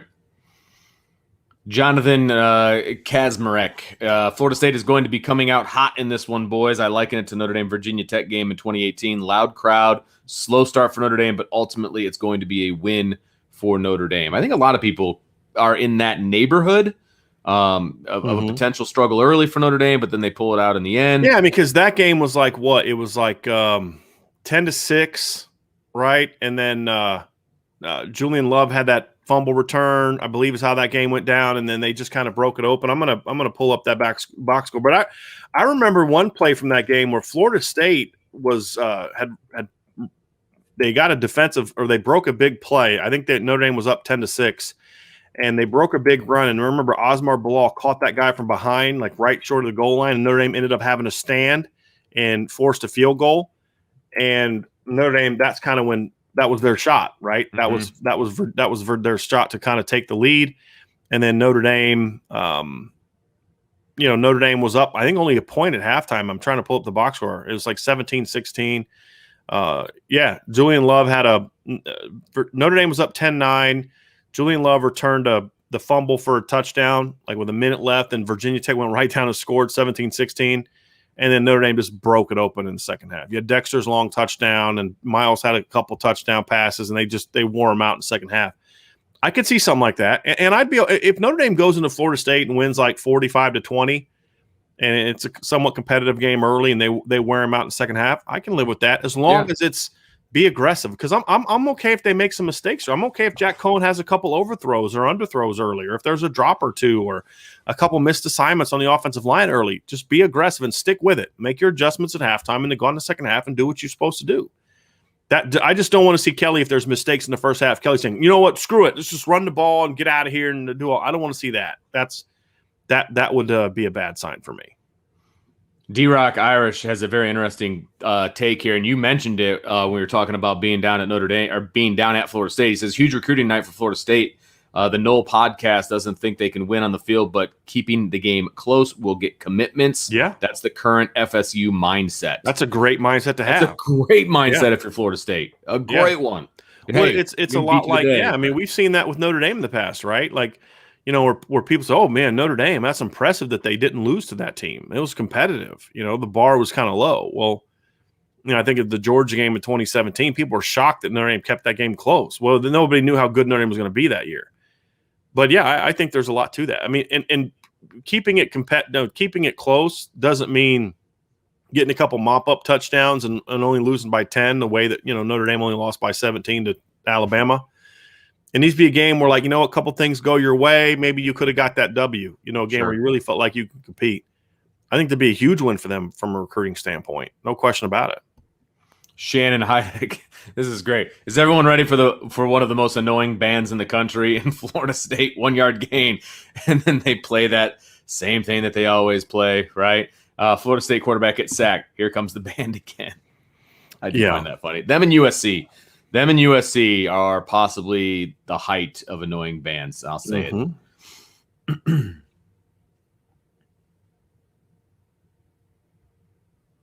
David Knight says, I would like to see Florida State beat Miami fans. Well, it was the parking lot, commenters, beer stand. That is why we lost. Yeah, Miami. I just don't like Miami fans. And that's okay. That is okay. I would like to see Florida State win that game. And that also is another one of those games. There's obviously they beat Clemson on the road. That'd be a huge win, but that's not going to happen. They need one of those kind of wins, where they upset Miami at home, because Miami's going to be a pretty good team this year. Maybe they go on the road and beat North Carolina. They upset North Carolina last year. Maybe they go on the road and beat North Carolina. Those are the kind of the surprise upset wins that I think Florida State has to have this year if they're going to kind of get to that maybe 8-9 win mark that really is that kind of big step forward that I think that they would need, which would have a huge impact on their culture, kids buying in. It's kind of like, it reminds me of kind of like the Notre Dame in 2011 or 2010 under Brian Kelly. And man, at one point in time that year, they were 4-5 and had losses to Tulsa and Navy. But then they got that big Utah win, and then that team just had a lot of confidence. And then they ended the year, they only went 8-5. But, man, they ended the year hot. They beat Utah. They smashed Miami in a bowl game, and they went into that next season with a lot of optimism. Didn't work out. But, I feel like that's something we can maybe see from Florida State as well. Coleman asking, who would you say is the best position players on offense? They haven't been good enough to pay attention to. Well, I would not disrespect them in that manner. I think their running backs are really good. Deshaun Corbin's a kid that Notre Dame recruited. I mean, when I say really good, they're not like Travis Etienne, but like they're good players. Yeah. Lawrence Tafili, I think he's a good football player. But at the end of the day, their best player on offense, if he's healthy, is going to be Mackenzie Milton. Again, this is a big if because that was a devastating knee injury. And I don't know if he's going to be healthy and back to the old Mackenzie Milton. But if he's healthy and he's the guy, anything close to the guy he was at UCF, he's their best football player. There's no question about it. But, again, best player, a lot of the guys they have are, guys that haven't got a chance to play a whole lot. A lot of those freshman receivers haven't had a chance to play a whole lot. But there's talented guys there. They're just not talented enough where they should really be able to work Notre Dame. D-Rock says from a Florida State podcast, Mackenzie Milton's mobility due to his injury is still a question mark by Florida State analysts. Notre Dame needs to pressure Milton and make him feel uncomfortable. I don't think that will be a problem. I have a feeling that whoever is the quarterback is not going to feel super comfortable back there. Right. And the thing, too, about his mobility, I think that's going to be more impactful in regards to his running, as opposed to his movement in the pocket. I actually thought he moved good in the pocket as far as buying time, throwing on the run. You mentioned the one throw he had on the run in the game, Vince. I'm not as concerned about that as I am. As far as mobility, I don't think he's going to be the runner he was back then. But I think his pocket mobility will be okay. It's just I don't think he's going to be the playmaker with his legs that he was before. But he's not going to be a statue back there. I mean, that's not something I'm concerned about. At least that's based on what we saw in the spring. Sure. Matty K, 55. I think Notre Dame defensive line should have a field day against that FSU O-line. We have a lot of NFL talent on our defense, and I don't think that O-line will handle it well. Yeah. And Tommy's next question, was it Willis McGahee-esque referring to the Mackenzie Milton knee injury? It was worse, in my opinion. I mean, he missed – that happened in 2018. Yeah. He missed 2 full seasons of football because of that knee injury. Yep. So it was as bad of an injury as I've ever seen a kid come back from. And that's why I'm actually after September 5th, I'm going to be rooting like crazy for Mackenzie Milton next year. Not so much on September 5th. Of course. D-Rock says, I'm glad the game is scheduled in the evening. A day game in Tallahassee with extreme heat and Florida summer humidity would be a physical test alone for the Irish. No question. That's definitely a check mark in Notre Dame's favor for sure. Notre Dame 2164, does it worry you guys at all if Florida State gets the ball to some of their skill players in space? Yeah. Sure. Notre Dame's going to have to tackle well this game. I mean, that's the thing is not just the receivers, but they're going to get the ball to Deshaun Corbin and Lawrence Tafili a lot in the pass game. They're going to get them on screens and getting the ball on the perimeter. So absolutely, that's going to be something that Notre Dame is going to have to tackle well. If they don't tackle well, Florida State has guys that can turn a screen pass into a 20, 25-yard gain or even more. So, yeah, you have to tackle well. You have to take good angles of the football, and that's what Florida State's going to do. That's what Mike Norvell's offense is all about, getting the ball in space, creating isolations, creating mismatches, and saying, hey, you're going to have to run a long way, and you're going to have to tackle guys in space and all that kind of stuff. And they have playmakers that if Notre Dame doesn't tackle well, isn't assignment sound, they're going to be able to make some more plays and make this game more competitive than it should be. Coleman Smith says Notre Dame needs to get the young guys in the game against Florida State. I would love to see Styles and Colsey play against the first 2 opponents. Well, I want to see Styles and Colsey play against all 12 opponents. Yes, absolutely. He's got a specific question down here. He says, do you think Jaden Thomas will have any impact in his first 2 years at Notre Dame? Yeah, it'd be nice if he did. I mean, I don't see it. I just think there's too much talent ahead of him, but I don't see that. While you're looking, I get Brent's comment here. Response to Coleman's, he says, I'm not worried about Florida State in space. We have elite playmakers like Kyle Hamilton that can clean up if by chance they somehow break one past the first down markers. But that's the thing, though, is if they're breaking a bunch of them past the first down markers and Kyle Hamilton's having to clean them up, every time you get a first down, that's another you're 10 plus yards closer to a touchdown and getting the points. So I am worried about it because, again, if you are missing a lot of tackles, that means Florida State's going on drives. That means Florida State has opportunities to put the ball in the end zone or get points. So, yeah, it's problematic. Now, is it problematic from the standpoint of Florida State's going to win the game? They'd have to play pretty bad for that to happen.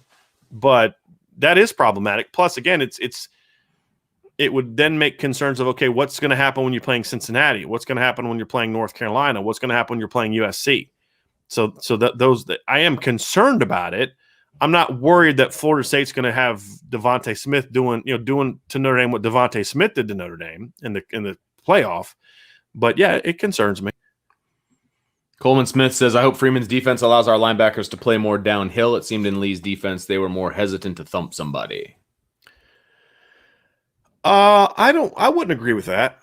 I wouldn't agree with that at all. I mean, I didn't. When I watched Drew Tranquill and Tavon Coney in 2018, Vince, did you get the thought that they were hesitant to thump anybody? I did not. I didn't. I didn't think Osmar Bilal was even remotely hesitant to thump somebody in 2019. I think that they just had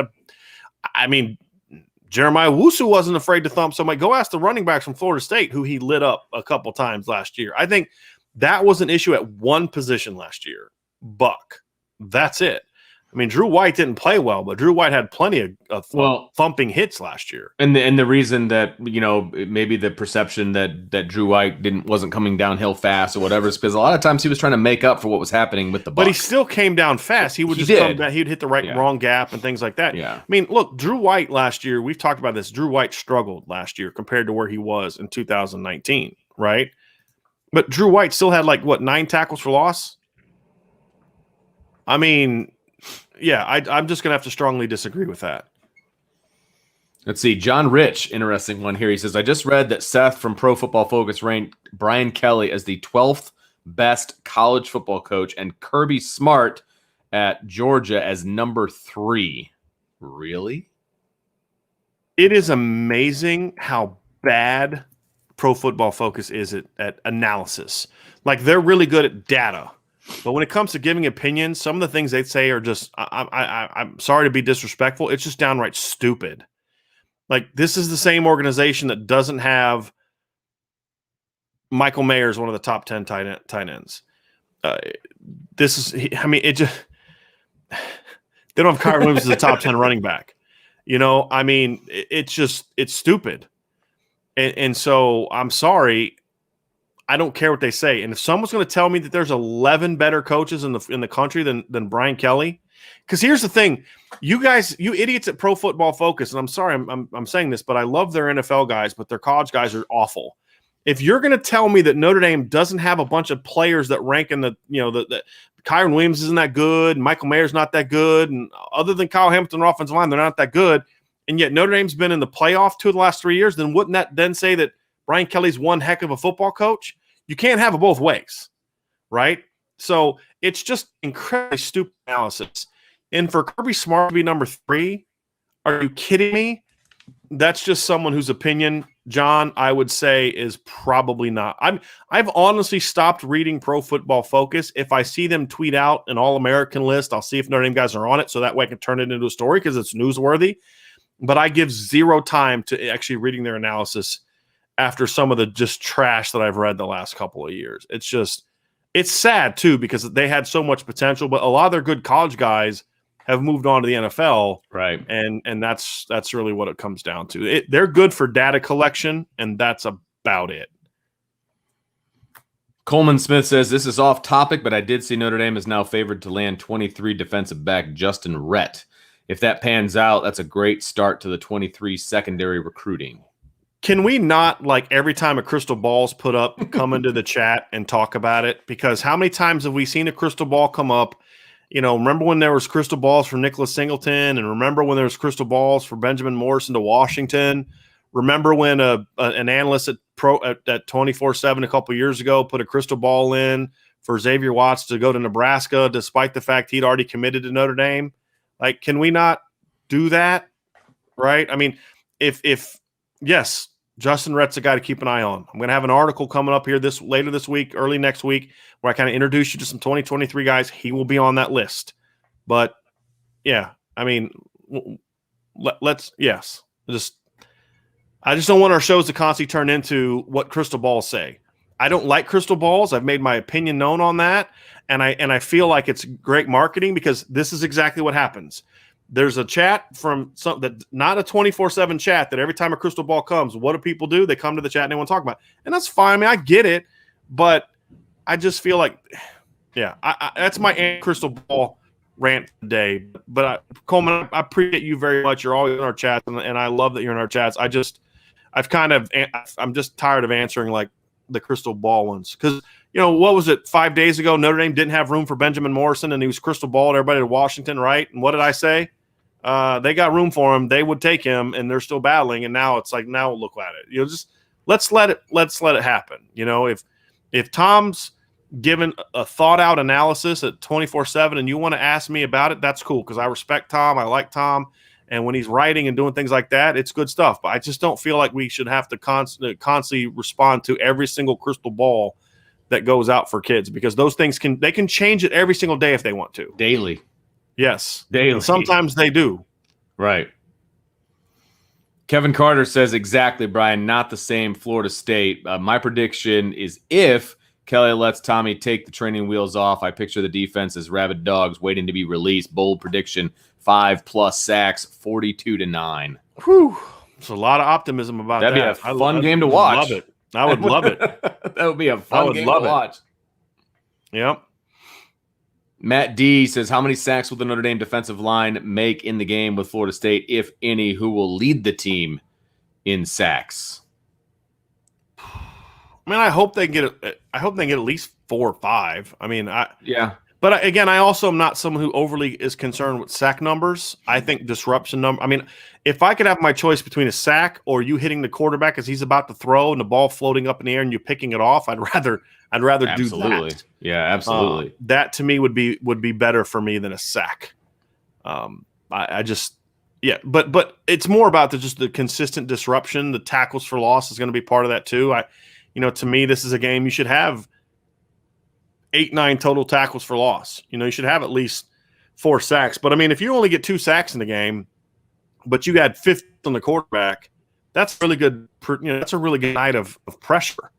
So I wouldn't get too wrapped up into the sacks, Matt. It's just that consistent pressure. But who will lead the team in sacks? I mean, I wish I knew. Otherwise, I'd go put some money on it in Vegas and make me a lot of dough, and then I'd maybe retire, let Vince do all the work, and be sipping Mai Tais on the beach with Coach Kelly. You know what I mean? So, you remember that? Yeah. So that was one of his greatest responses ever.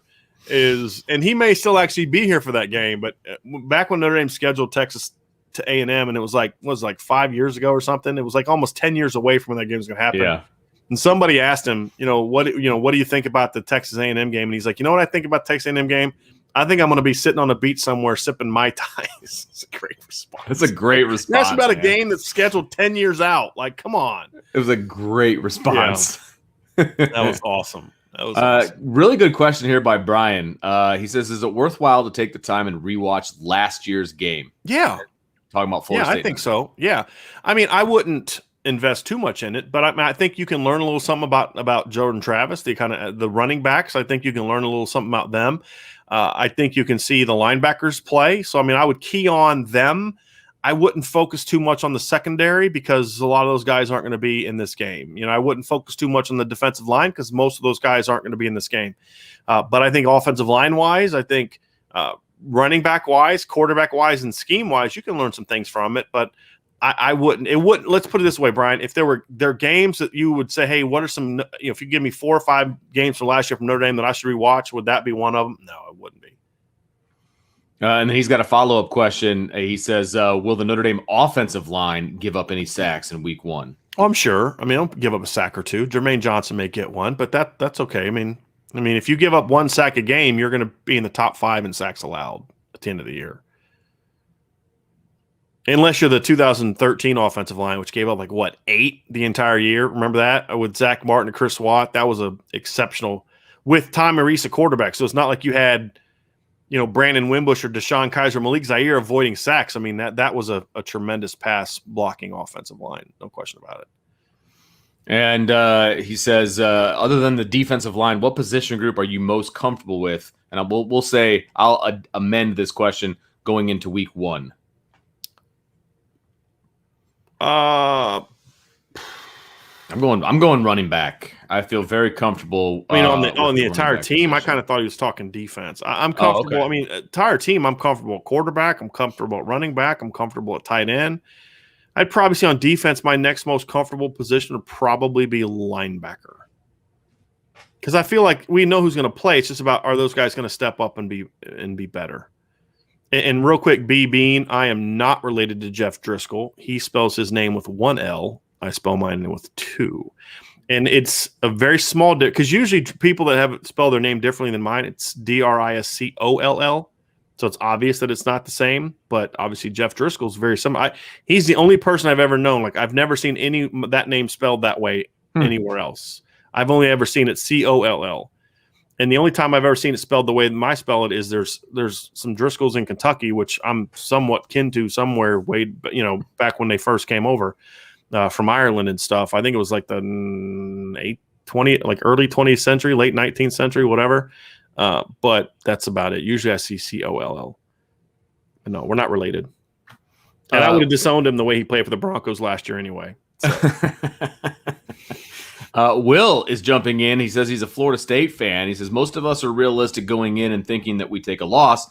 It's a good thing in my book if we keep it close. One thing is for certain, Doak will be packed to the brim. No question. And there'll be a good chunk of Notre Dame fans down there too. But there's just a lot of people looking forward to getting back to college football games. And that's going to be the big thing. And being able to tailgate. Even stadiums last year that opened up to some degree, you couldn't tailgate. But I think if you're a Florida State fan, if you're being realistic and honest, you're playing a team that's been in the playoff 2 of the last 3 years. You're playing a team that's gone 33-5 the last 3 years. You're playing a team that's pretty much Notre Dame played like crap against Florida State last year. They had just had a game canceled because of COVID. They had guys out. And they still beat you by 16. Where Notre Dame is and where Florida State is pretty far away. If Florida State can be in this game at any point in time in the fourth quarter, that's got to be a building block, in my opinion. Winning or losing at a place like Florida State is never an acceptable thing, in my opinion. But I think you can look at it and say, okay, yes, we got to get better. But, man, we did some things in that game that if we can clean this up and we play a team that's not Notre Dame, we've got a shot to really take a step forward. And the thing is, you got to play well enough to start attracting the recruits that you used to get. That's going to be the thing. But if this is a 4-quarter game, I mean, you never like to lose if you're at Florida State, but you're going to walk out of that stadium with your head held high. There's no question about it. Jimmy Siegel jumping in says Irish 39, Florida State 17, and it looks like he's got a Miami hat there in his logo, so that's very interesting there. It's a setup. It's a trap. It's a Miami fan jumping in. It's a trap. It's setup. a trap. Look out. Look out. Yeah. There's D-Rock had a comment up here. Until I see an aggressive offense, I think the Irish will have a close first half game. 13-3. I agree with Brian and Vince. Stop the freaking conservative play calling. Yes, I agree with that. And then Brent Byers made a sack prediction. He goes, I'd have to think Adamiola or Foskey will lead in sacks. And here's why I'm hesitant to say that. Because a lot of times the guy that is the primary pass rusher doesn't come away with the sack. He's the guy that forces the quarterback to step into the pocket and somebody else gets him. Right. And so that's why it's not always the guy making the pressures that gets all the sacks. But if one of those two guys does lead the team in sacks, hopefully it's multiple sacks. That would certainly be encouraging. Christopher Sally says, how much of the RPO game do we see against Florida State, or is that something they roll out more gradually? They need to do it. I mean, if you're going to do it eventually, you need to do it now. If that's your offense, if that's your identity, then that's what you do. I mean, if they're not if I don't see at least 15 RPOs in the game. And now sometimes, again, RPOs aren't throws. RPOs can be, they ran an inside zone play. Right. It's an RPO because they had a guy running a pass route and the quarterback just made the read and handed it off. Yeah.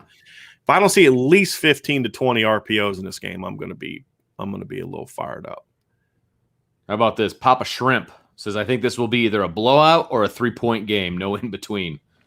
That's an interesting take. And I said this about remember back in 2016, Vince, what I said about the Notre Dame team? I said Notre Dame will not go 9-3 in 2016. I said they're either going to be really good or they're going to implode. Yeah. I said that on Bill King because it's one of those things where you just there were so many problems where it's like, yeah, this isn't going to be there. And I think you can take that in an individual game. I feel that about LSU this year. I don't think LSU is going to go 8-4, 9-3. I think LSU is going to be a 10-win team, or Ed Orgeron is going to be out of a job. I could see that. But I think this game is, I think it's one of those things. And that goes back to Papa Shrimp. That goes back to the comment I made when we were doing in the first show, when we were talking about the first part of the show, when we were talking about the prediction of the game. The last thing Notre Dame can do is to let Florida State think that they have a shot to win in the second half. Because if they do, those kids are going to battle. The crowd's going to be in it. To the earlier question, the crowd's going to be loud. The Florida State band's going to be playing. Those young kids are going to have confidence like, we can do this. We have a shot to upset Notre Dame, and they're going to make it a game. I think that's a good observation. But if Notre Dame puts them away, they'll bury them. So to your point, I agree with you. I think it's – yeah, I think that's a real good observation. From a Florida State fan, it looks like. So I think it's a really good, based on having Jameis Winston in his avatar there. But it's a very good observation. Very good observation. I didn't even notice that. Well done, sir. Let's see. Matt D coming out from left field here says Tyrone Williams has been named to the College Football Playoff Committee. Wasn't he on it before? Mm-hmm. I thought, he was on it before. But apparently he's going to be. So are they going to basically do this? Whoever the 4 the tie takes, they're going to do the opposite because.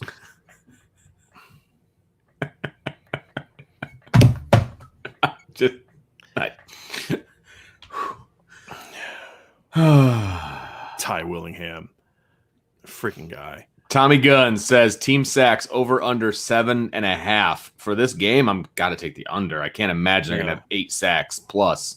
I mean, their line's bad, but it ain't that bad.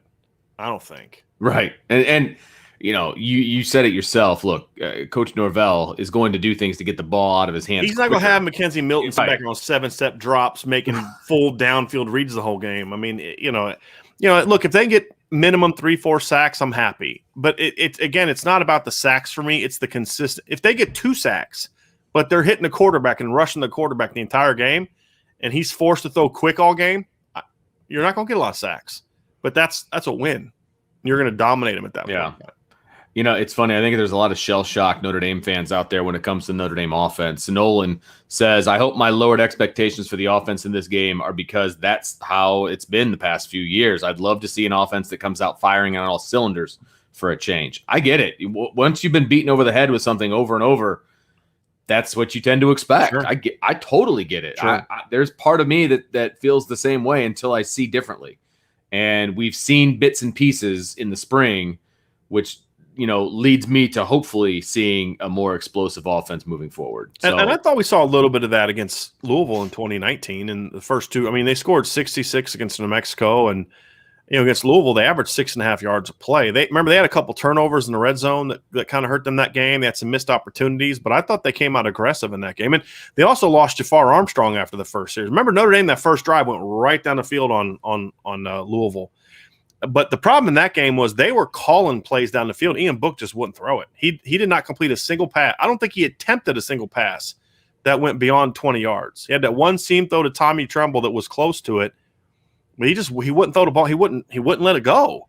But the play calling was aggressive. It just the quarterback's got to make the plays, and that's going to be the key in this game too. I think Tommy will call some shots. Is Jack Cohn going to make the throws, and the receiver's going to get open or not? Brian Young says Florida State shouldn't be a huge underdog in this game. The defense should be improved. This game will come down to the fourth quarter. I think they should be a huge underdog in this game. I mean, you can improve the defense by a whole touchdown, and they're still going to give up 29 points a game. And Notre Dame's a playoff team. And again, Notre Dame played terrible against Florida State last year. Was coming off a week where they had coming off a period where they had over half their team was quarantined for like 10 days, right? Because of COVID, because of the COVID outbreak at Notre Dame. They were missing several players, and they still beat Florida State by 16. Yes, Florida State will be improved, and I wholeheartedly believe that. But I mean, if this was a single digit spread, I'd say put money on Notre Dame. That's not a knock on Florida State, but the reality is they're not there yet. Matt D says, name a leading wide receiver in the opener not named Michael Mayer. I may go Davis or Keys. Yep, those are my two as well. Yeah. No question. No question. I could see Avery Davis leading the team in receptions a couple times early in the year. I could. Mm-hmm.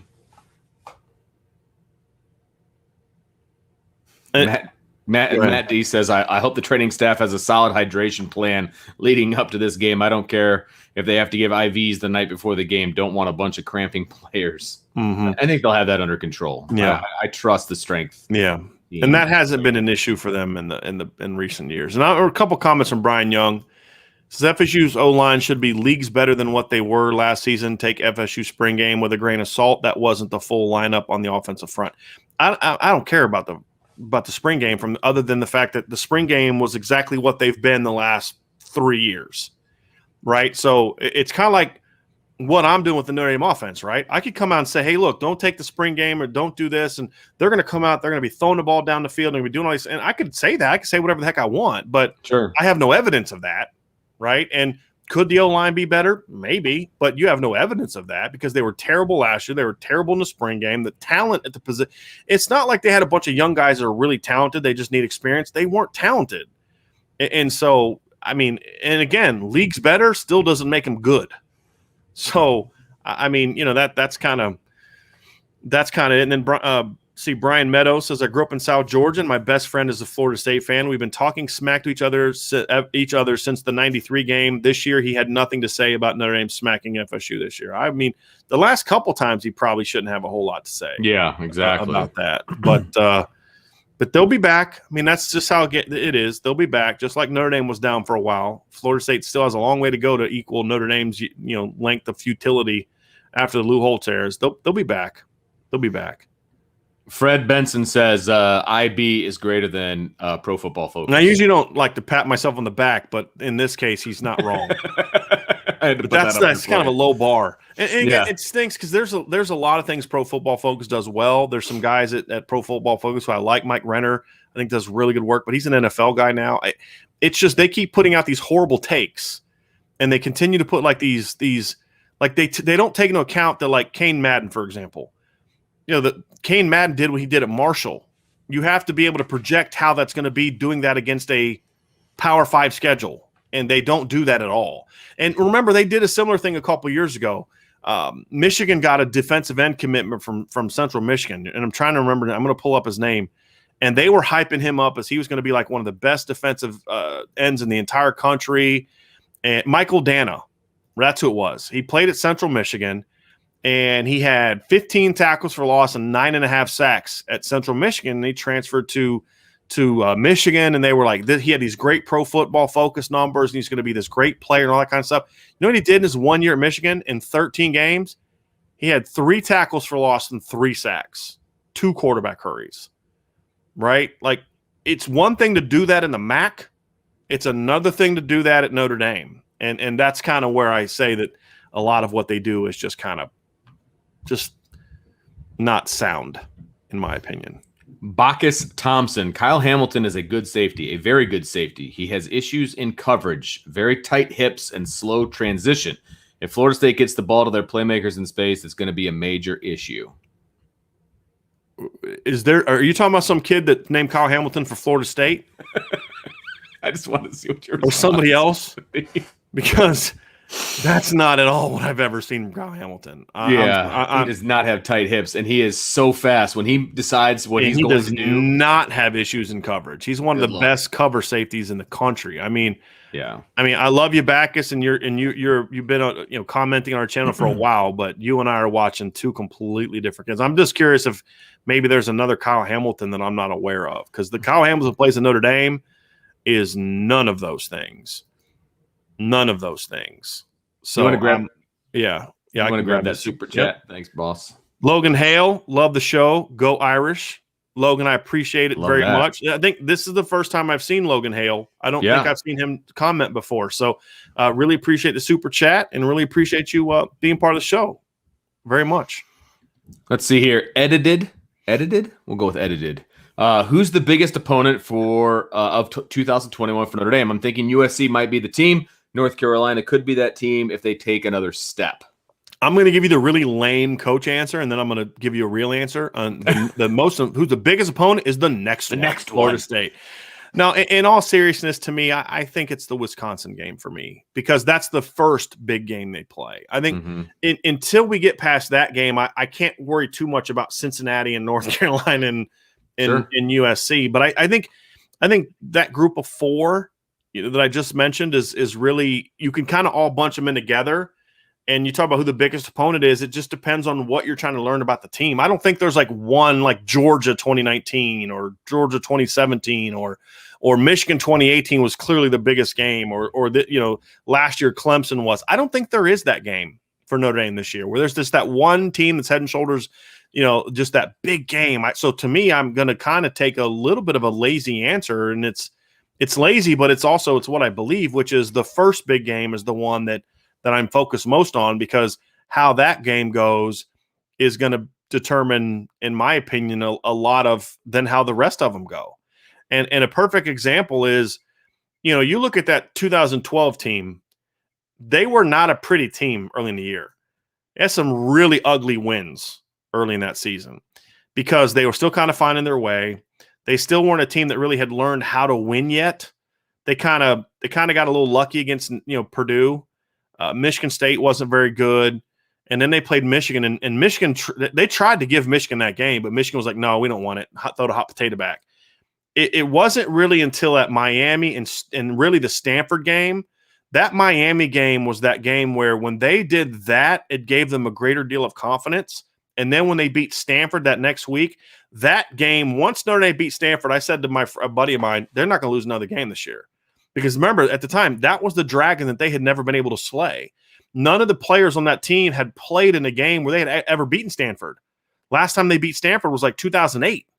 So 9, 10, 11. No, I'm sorry. Yeah, 2008. No, I'm sorry. 2006 or 7, I think was the last time they beat Stanford. I'll have to go back and look. But, they had – what I do know is that those guys had never played in a game where they'd beaten Stanford, and Stanford had kind of embarrassed them a few times. They smacked them around really good in 2010 at home. They smacked them around pretty good in 2011, and there just wasn't a great deal of confidence at Notre Dame. Yeah, 2008 was the last time they'd beaten them. And so you just look at it and you say, once they won that game, it was that was the big game. There isn't that kind of game on this schedule, in my opinion. North Carolina isn't that program. USC is a program Notre Dame has pretty much controlled in recent years. Cincinnati, I'm sorry, it's an AAC program. It can't be that game. And Wisconsin's a good team, but they're not a great team. So there isn't that one game. It's a collection of each of those, which is why I'm going with Wisconsin first, because that's the first one on deck. And I think that's the game where we're going to learn the most about the offensive line. If they can hold their own against Wisconsin or even win that battle, that's going to be a great sign for what this offensive line can be the rest of the year. If they struggle that game, it's going to make me a little bit nervous because, Wisconsin's a tough, well-coached group of guys. Joe Medina has an interesting. He's, how's the speed of the Noles receivers, and how will our DBs fare? I know that it depends on the pressure from the front seven. Well, I think some of the guys that I'm more worried about this year are some of the bigger guys, Mike McLean and some of those guys. Their speed is good. I mean, they're good enough to give you problems, right? I'll say that. If you're not on your P's and Q's, if your technique isn't sound, if you're not, sharp, if your transitions aren't correct, if you're late reacting to certain things, they're good enough to beat you. But they're not. I mean, this isn't Justin Ross. This isn't Jalen Waddle. This isn't Devontae Smith. This isn't that kind of speed. It's good speed. It's good enough to beat you if you're not on point. But I think the more concerning matchups for me are some of the bigger guys going against a Bracey or a Clarence Lewis. Fred Benson says Notre Dame plays Wisconsin 9:25 in Chicago, and the game's on Fox. But the Irish Badgers game in Green Bay last year on NBC was canceled due to COVID. Why Fox instead of NBC? Because it's Wisconsin's home game, and because it's Wisconsin's home game, they have a deal with the Big Ten has a deal with Fox, and so the game's on Fox. I mean, that's, which is why I'm shocked it's considered a Shamrock game. Yeah, I agree, and why I'm also shocked that Wisconsin's wearing all white, so they're basically going to look like the visiting team. Mm-hmm. Yeah, it's a little strange, very Very little strange. Tim Gaines asks, which is better, Florida State's receivers or Notre Dame's secondary? Well, the presence of Kyle Hamilton alone gives you, and this isn't just Florida State's got some good players, but they don't have anyone that's a star. Notre Dame has some good players that are question marks, just like Florida State has some good receivers, but they're question marks. There's nobody proven in the receiving core at Florida State, but there's some talent there, as we talked about. I mean, especially in the freshman class. I really like that freshman class of receivers. That's the kind of class that they need to restock that depth chart and get them back on track down the road. Mm-hmm. Notre Dame has similar question marks, but their question marks are more sophomores and juniors. And in Houston Griffith's case, a senior. But the presence of Kyle Hamilton certainly gives Notre Dame the advantage there. He is not only the best safety in the country, he's one of the best overall football players in the country. Brett Gallagher says, how much do you think Florida State's head coach missing last year's game affected the outcome? I don't think it affected the outcome. I do think it affected Florida State to a degree. I mean, would Notre Dame still have won the game? Yes. So I don't think it affects the outcome, but I'll let you kind of take it from there. It's just hard to quantify. I mean, you could say not having their head coach was problematic, but then you could say, hey, maybe he wasn't there and they rallied around the assistant that took over because, you talk about, when your backs are against the wall, you kind of come out swinging. Maybe they were a little bit more. It's just so hard to quantify that. But look, I think Mike Norvell is a good football coach, and anytime he's not around, I think it's going to affect you. No question. Would it have changed the score or not? I don't know. Yeah, but it certainly affected him.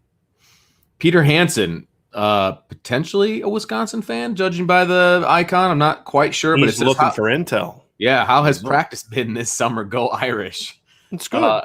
I've heard good things. I'm hoping to, when my message board gets launched, I've reached out to some people, got some intel, and gonna have a couple. That's what we're gonna kind of break in the message board, nice. The premium message board with some of that kind of intel. But it's like, we're talking a lot this summer about. I'll say this. I don't give too much away, but I'll say this. We're always talking about the concern. Back up. We're always talking about the concerns and, the offensive line, and are they going to do this? And I'm not sure about this. And there's a lot of people saying, oh, they're 10th or 11th or 12th one team. And a lot of times when I talk to people in Notre Dame, I'm like, no, we really like this team and those kind of things. But there's like a little bit of an edge to this team from people I've talked to. I've actually had people tell me that they think this might be one of the best teams they've had, which kind of surprised me because you don't usually hear that kind of optimism at this point in time of the year. Yeah. But I think they're kind of, to pardon my language, I think they're kind of pissed off. I think they're kind of pissed off how the season ended because they knew they were better than that. I think they're kind of pissed off that people aren't like, why aren't we a top 5 team? Why are you all thinking we're going to take a big step back? Have you not paid attention to what we've done the last 3 years? I think they're kind of pissed. And I like that. I like a pissed off Brian Kelly, especially when it's not me. Yeah. Like that's the best part, And so, I think this team has a chip on their shoulder, which is kind of weird when you think about the fact they've been a playoff team 2 last 3 years. But I think when they see preseason predictions, and they're like 12th and 15th, and ESPN's, FPI's got them going 7-5. I just think that adds fuel to the fire, and I think they like being a little bit overlooked, and I think that's how it is. So, but I'll have some more on. But that's one thing I have noticed is there's a confidence about this team that I was not expecting to be there this early. And it's not a fake confidence. It's like it's you can just tell, Vince, when you're talking to somebody, like somebody's telling you what you want to hear. I mean, look, I've been doing this a long time. I was in recruiting. I had to, you can tell when someone's telling you what you want to hear. And I've kind of called BS on some things I've been told. Oh, okay. Yeah, whatever. I buy it because it's been interesting to see. It's kind of hard to explain because it caught me off guard. I thought there'd be like a lot of, because what coach has done in the past is he's kind of he's like to temper expectations. Yeah, he really has. I agree. And that's not what I'm hearing coming out of the program right now. It's not like look, we missed 4 starters and we don't have Ian now. It's kind of like, hey, we're going to go back at it and try to do it again this next year. Tim Gaines jumping in says, do you think Florida State will be better than last year's team? Oh, yeah. Oh, yeah. I think Florida State's going to be a bowl team. I'll be surprised if they're not a bowl team. I think the question is, Tim, can they pull off a couple of upsets? I think there's to me, when I look at their schedule, there's 3 upsets that not 3 upsets, but there's 3 games that to me are going to be key to them being a +6 win team. I think they have to beat Wake Forest in week 3 on the road. And that's, I mean, Wake Forest has given Florida State some tough games in recent years. They beat them last year or 2019, and then they had 2 close games the 2 previous years. Even when Florida State's had some good teams, Wake Forest would battle them. And then I think between at North Carolina, at BC, at Florida, and home against Miami, that's a tough sled. I mean, I'm counting Clemson and Notre Dame as a loss. You got to go 2-2 in those games. If you go 2-2 in those games, which is not going to be easy, you're looking at a potentially an 8-win team. And so that, to me, for what Florida State is coming back from, an 8-4 season would be a big step in the right direction, and I think would be, especially if they can be competitive in their losses. That's the other thing. It's not just about 8-4. But if you're 8-4 and you get beat by 4 touchdowns to Notre Dame and Clemson slaughters you and Florida blows you out and and Clemson destroys you, then that's going to take away a lot of the optimism from the 4 wins. You've got to have some of those games have to be at least be competitive, where even if you lose convincingly, it's like a 17-point loss, not a 37-point loss. I think that's going to be key. Like what was it a couple years ago that when Florida State played Clemson? Didn't Clemson hang like a 70 spot on them? Yeah, it was like really that, yeah. bad. I mean, it was like, oh my God.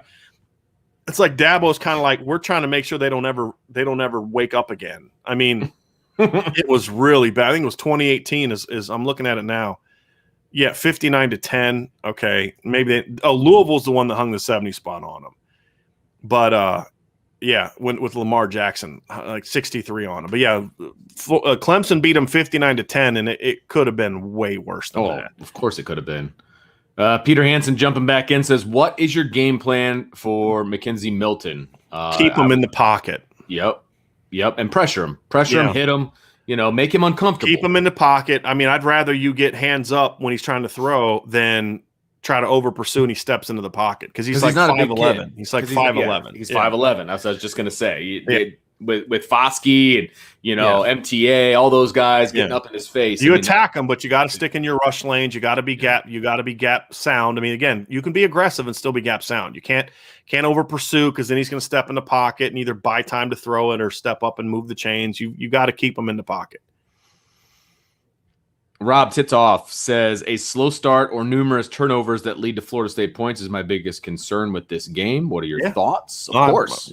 I think you nailed it, Rob. I mean, honest, that's the thing is, at the very beginning of the show, I mentioned when we did the actual Florida State preview, I mentioned, hey, look, I'm concerned about Notre Dame. If they're going to lose, they're going to give the game away. And how do you do that? You turn the ball over to your own 15. Yeah. You have a chance to get points, and you miss out on those opportunities. I mean, those are the ways that you lose games like this, and that's what they have to avoid. No question about it.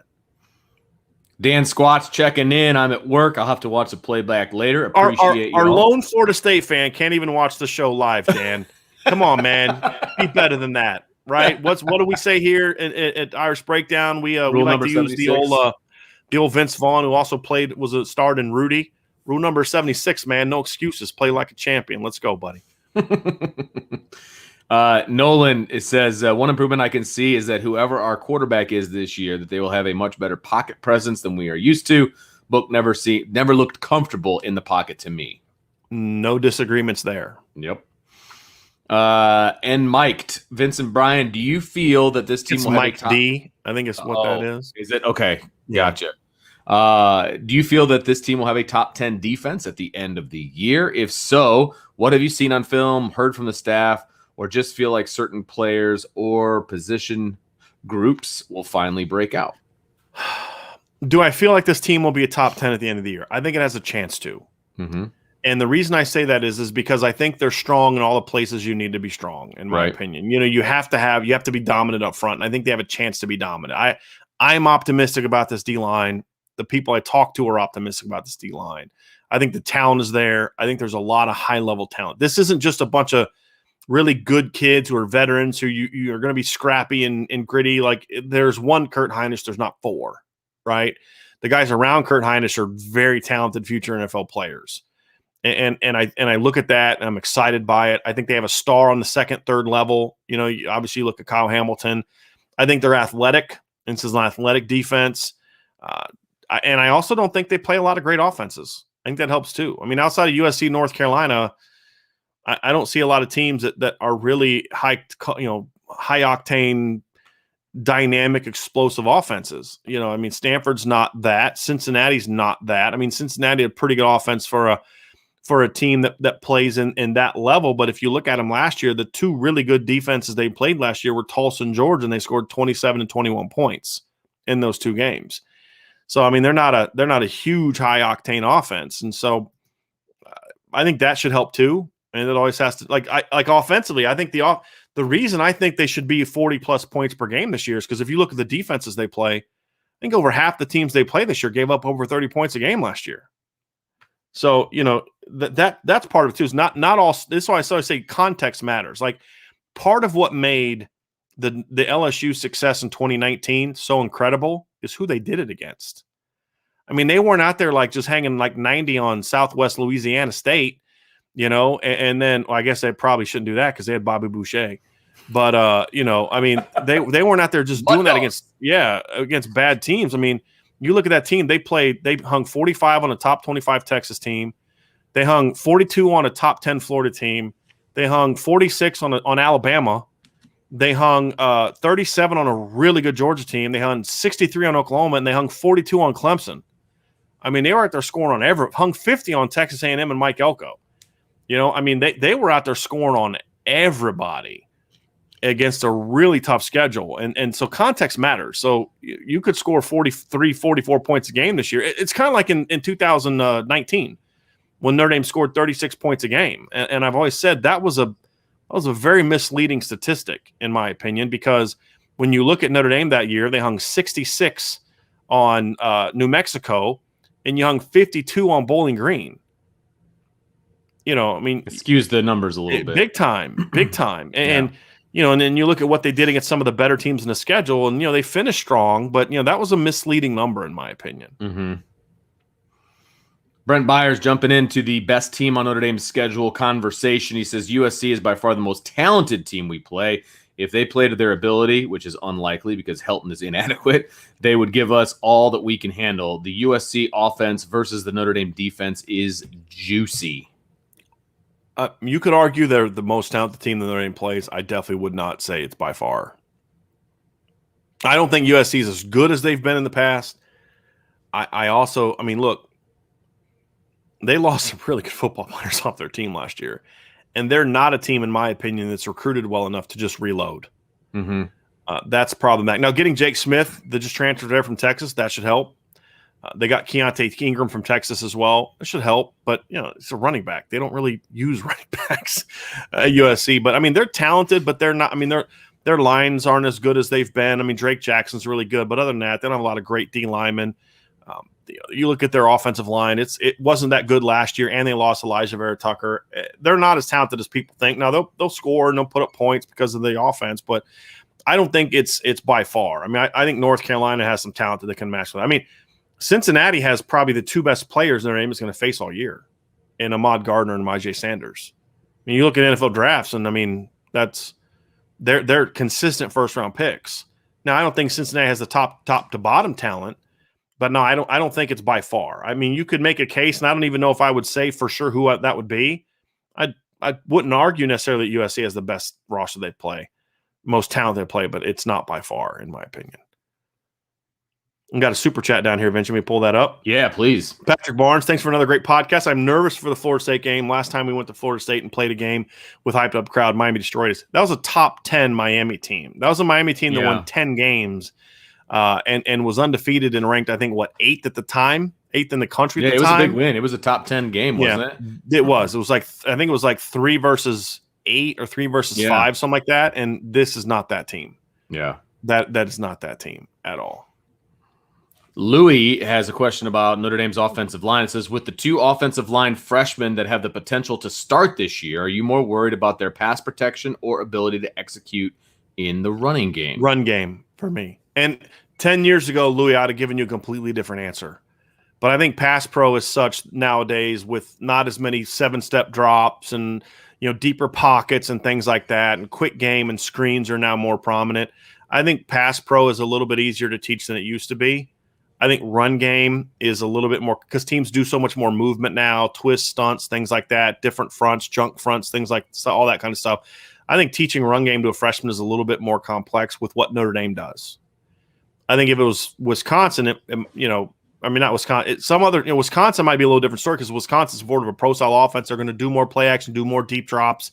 So their offensive linemen are putting a little bit more pressure situations in a pass pro standpoint than what Notre Dame is going to do. So I'd say I'm a little bit more. Plus, pass pro to a certain degree there's communication involved, but you just kind of got to win a one-on-one battle. Where run game, it's a lot more of it needs a little bit more cohesiveness, especially left tackle. Again, doesn't mean you have to pick up line stunts and break. Sure. So there was one particular play in the spring game that impressed me about Blake Fisher is they tried to hit him with a stunt. They did a linebacker inside.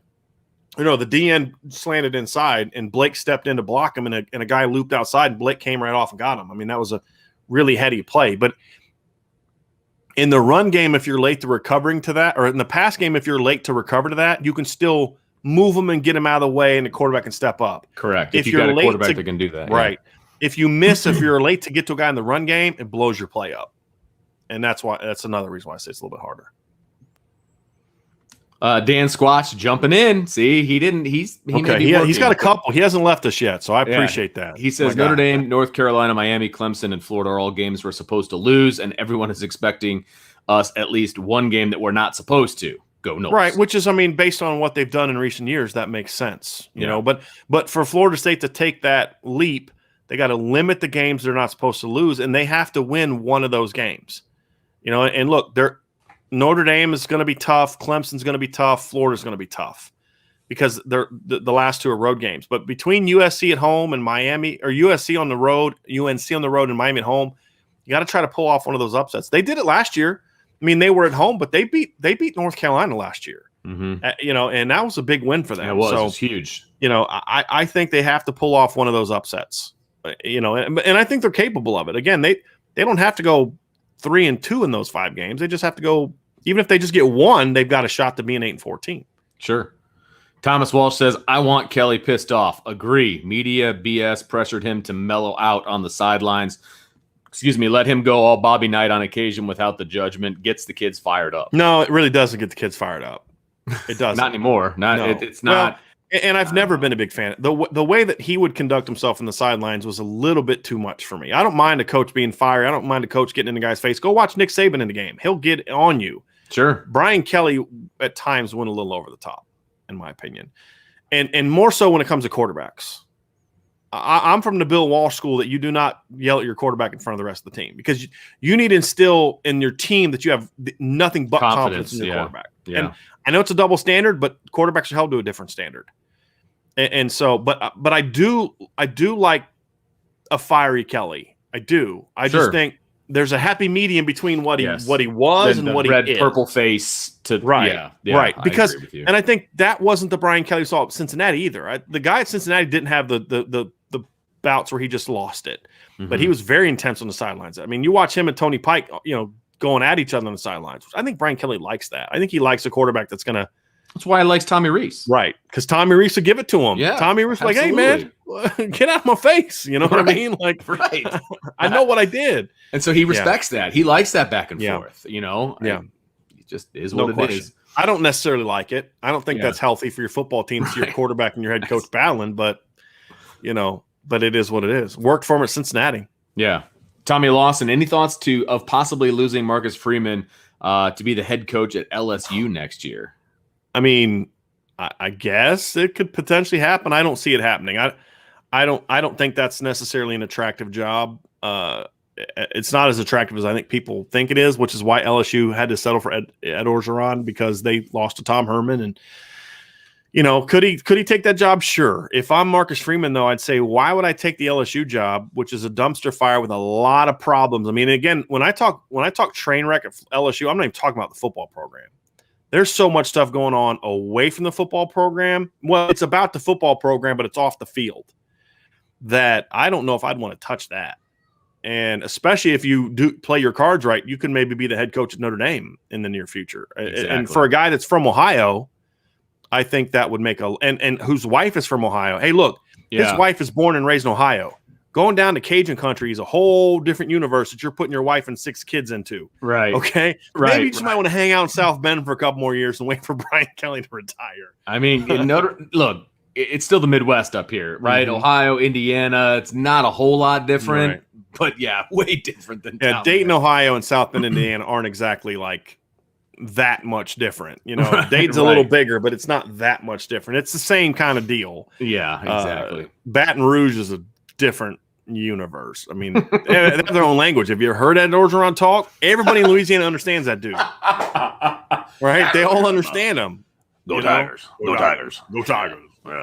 John A1 had a super chat. Appreciate that very much, Thanks, buddy. John. Very, very much. Do you expect to see 2 quarterbacks in the game? If so, what's the scenario? Well, there's 2 scenarios for me. Expect and see are 2 different. I'm hoping we see 3 quarterbacks in the opener. And and I'm going to answer his question. So what I mean by that is I hope that we see 2 quarterbacks in the first half. We see Jack Cohn, and then we do see a couple Tyler Buckner packages. I hope we see that. And then in the fourth quarter, if Notre Dame is blowing them out, I'd like to see Drew Pine get work. And I've said this before, get Drew get some work as the backup early if Tyler has that rotational role, unless Tyler just is flat out the number 2 quarterback. Because there's a scenario which Tyler has a role, but he's still not the backup quarterback. Right. Because he's really good in that role. But if it's going to come down to running the entire offense, we still may want to go with Drew. And I feel like that's the ideal scenario, at least in my mind. At least early in the year. Maybe Yeah. Tyler's comfortable enough by the end of the year. He's ready to take over. Yeah. But, I think that that's what I'd like to see. Now, of course, if they don't have a package for Tyler Buckner, I'd still like to see 2 quarterbacks in the game because that means Notre Dame blew Florida State out and a backup quarterback gets in the game at the end of the game. Dan Squatch, he says, well, I'm still around. How many first and second year guys are you counting on for contributions out of the 22? So I'm assuming out of the starters, right? Offense and defense. So offensively, they're looking at probably 3, right? The 2 offensive linemen potentially. So that'd be Blake Fisher and potentially Rocco. And then at tight end, you've got Michael Mayer. Isn't Chris Tyree? Well, he's not first team, okay. Right? So he went first team for the 22. And then on defense, Clarence Lewis. Yeah, he'd be a sophomore. And that is it. Right? None of the linebackers. Now, could a young guy beat somebody out? Sure. But, I mean, just based on who we anticipate to be the starters, Foskey's a junior. Everybody else is a senior on the starting defensive line. Linebacker, everybody's a senior except for Jack Kaiser, who's a junior. Clarence Lewis is a sophomore. Houston's a senior. Kyle's a junior. And Cam Hart's a junior. So not a lot. This is a pretty veteran Notre Dame team from a years in the system standpoint. Where they're inexperienced is they're not a lot of starting experience, which is, again, why I don't necessarily buy that Notre Dame's going to be inexperienced, because there's inexperience meaning you're a freshman or sophomore, and then there's inexperience meaning you've never started before, but you're a junior or senior. That's a different kind of quote-unquote lack of experience, and that's why they're not throwing a lot of freshmen and sophomores into the starting lineup or all around the place. And the freshman that is starting at left tackle, they didn't anticipate him being a starter. They were thinking Tosh Baker, who was a top 100 recruit, was going to win that job as a redshirt freshman, and Blake beat him out in like a week. Dan Squatch, he says, also, what's your scouting report on Jamie Robinson, the South Carolina transfer, the kid at safety, and Parchment, the Kansas transfer? I don't really have much of a scouting report on Jamie. I've watched very little of him. He was productive, and he played in the SEC. But as far as like breaking down his game, where I could say he's good at this, not good at that, I think he was more, in my opinion, of a run defender than he was a pass defender at South Carolina. At least that's how I felt they used him, but that doesn't necessarily mean that's all he can do. That could just be that's how they used him. But I didn't really notice him much in the spring game. But I thought at South Carolina, I thought he was a good football player. I mean, he was second on their team in tackles last year, and 2 tackles for loss, and had 40. When you have a safety with 47 solos, he's coming downhill a lot. Right. And when you look at his pass game numbers, he had 1 pick and he had 4 pass breakups. That's good production, but not elite production. He was used mostly as a guy that's coming down in the alley playing the run, which Florida State needs. Now, is that how they're going to use him at Florida State? I don't know. Because, again, if you watch how Jack Cohn was used at Wisconsin and you think, well, that's all he can do, then you're going to have a misinterpretation of what Jack Cohn can do.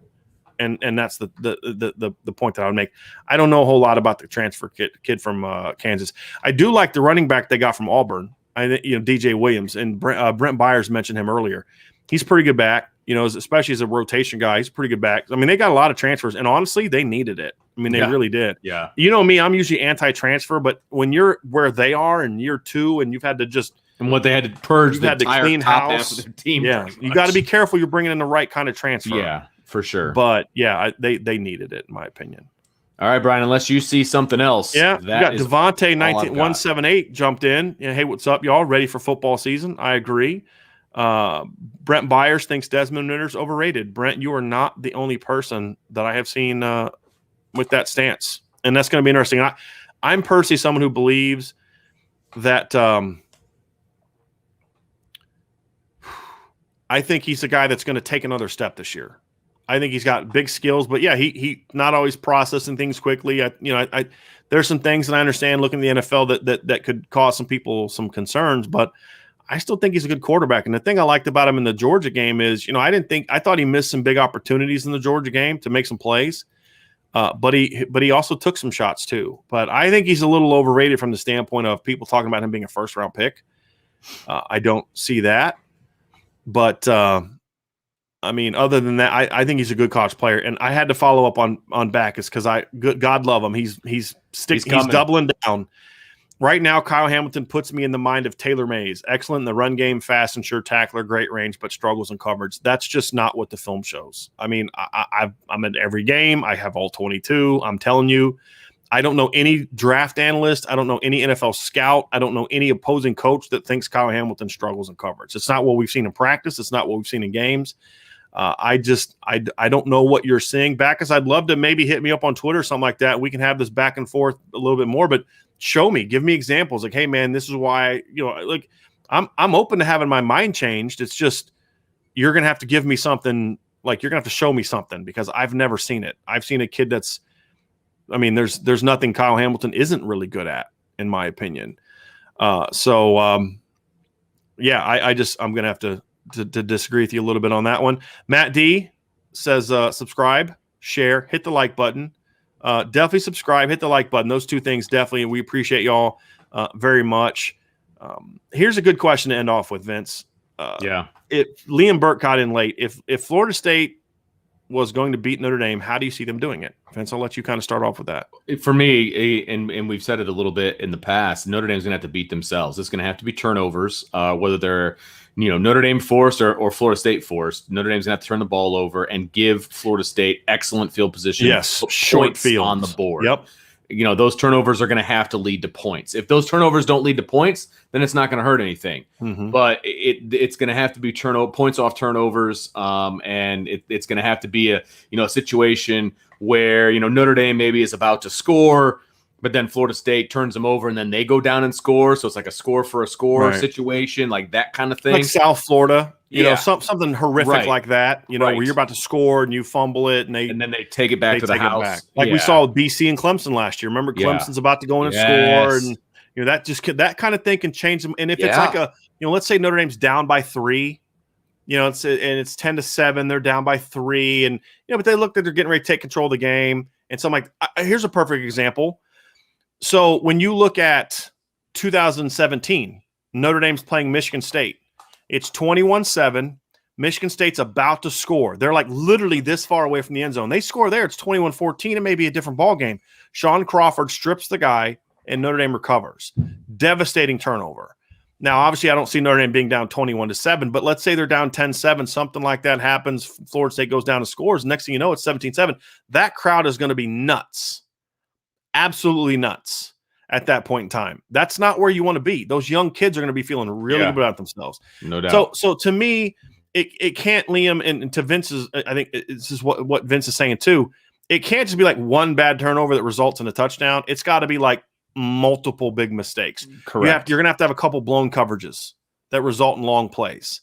I think those are the things that have to happen consistently, because again, if I think Notre Dame is a 17 to 20 point better team minimum, one touchdown doesn't do it. One touchdown, yeah, exactly. Even a two, like you said, Vince, you lose points and they gain points. That's a 14-point swing. That's still right. Notre Dame's still a better team. It has to be multiple things like that, and I just don't see that happening, in my opinion.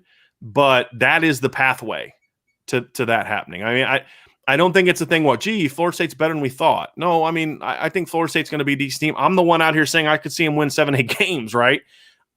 Notre Dame's going to have to give that one away. With where Notre Dame is as a program right now, the only way they lose that game is if they revert back to their old ways of just choking those games away. Well, and when you're in a place like Doak Campbell Stadium, you don't want to keep that crowd involved either. Right. You know what I mean? Especially when you're on the road for the first time. You've got and I actually think they're going to feed off that. I do. So. I think the Notre Dame team is going to feed off that. I think that can be a lot of people see it like as a concerning. I think starting a game off on the road in that environment can be a very galvanizing event for a football team. You know, we're normally kind of going the opener and it's like it's comfortable. We've been in fall camp. We've been in this. We've been in that. Then I think that's a situation where I'm actually a little bit more nervous about that kind of game than I am about being on the road. Because I think going on the road, it's like you're traveling together, you're in a hotel together, you're on a schedule. Yes. There's no distractions. It's like it's a hostile territory. I'm with you. We're going to come out. They're going to be booing us. And if you're a good team and you've got the leadership that I think Notre Dame is going to have, man, you're like, bring it, you know, like keep booing, keep doing, you know? Yeah. And I just think that's when I think you can really start your season off. It's like when 2012, you know, Notre Dame started the season off at Navy. I think going overseas and kind of having that as a team experience, I don't think that I think that was a good thing for them. You know, that team needed that. This team, because they did lose so many leaders, I think needs that kind of galvanizing sort of hostile environment. You know, you're out of your comfort zone. I think they need that. And I think it's going to be good for them. So I'm actually one of the few people that likes the fact that they're going on the road against a big name opponent in what's going to be a loud stadium on, you know, only game in town. You're going to learn a lot about this Notre Dame football team in week 1. And I think it's going to be good for them.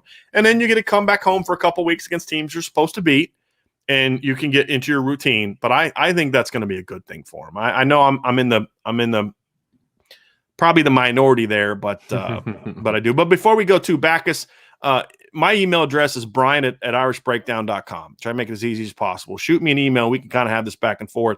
I love talking ball. And that's what Backus comes on the channel at Irish Break. He leaves comments. And we don't agree a lot, but I love the fact he loves talking ball. I love talking ball. That's why we always have these long shows because I love talking ball. Vince loves talking ball. So we'll always have that. And there's not a rule that says you have to agree with us to be welcome to talk ball with us. Okay. So that's where we are. So everybody, thank you so much for the show today. Obviously part 1, if you're listening via podcast, part 1 was the Florida State breakdown. Next week we'll do Toledo and Purdue together. And then of course, as we do every day, we'll have questions and comments after that, but everybody have a great rest of your day. Stay locked into irishbreakdown.com, of course. And for Brandon and a couple people that talked about, we got criticized, Vince. I'm saying this jokingly because we don't have any baby gear, IB stuff. So Brandon sent us that Twitter photo, and he was rocked out in gap closer stuff, but his baby was not. So that can be corrected now. I was up till about 4:00 in the morning last night working on our other project, but then while I was waiting on Angela to do some things, I said, well, you know what? Let me add a couple baby things. So we have baby gap closer gear. Now is it up there now? It's up there. That's awesome. So we have a gap closer onesie, and then we have an Irish breakdown bib, and then we have a youth gap closer shirt. So that is now in, and I also put a gap closer shirt like for a women's shirt. So fit a little different. So instead of getting a small men's shirt, we actually have one that's more tailored to women. So that's on there too. So if you request it, I will do my best to provide it. And we'll go from there. So everybody have a great rest of your day. For Vince, I'm Brian. We'll talk to you again very, very soon.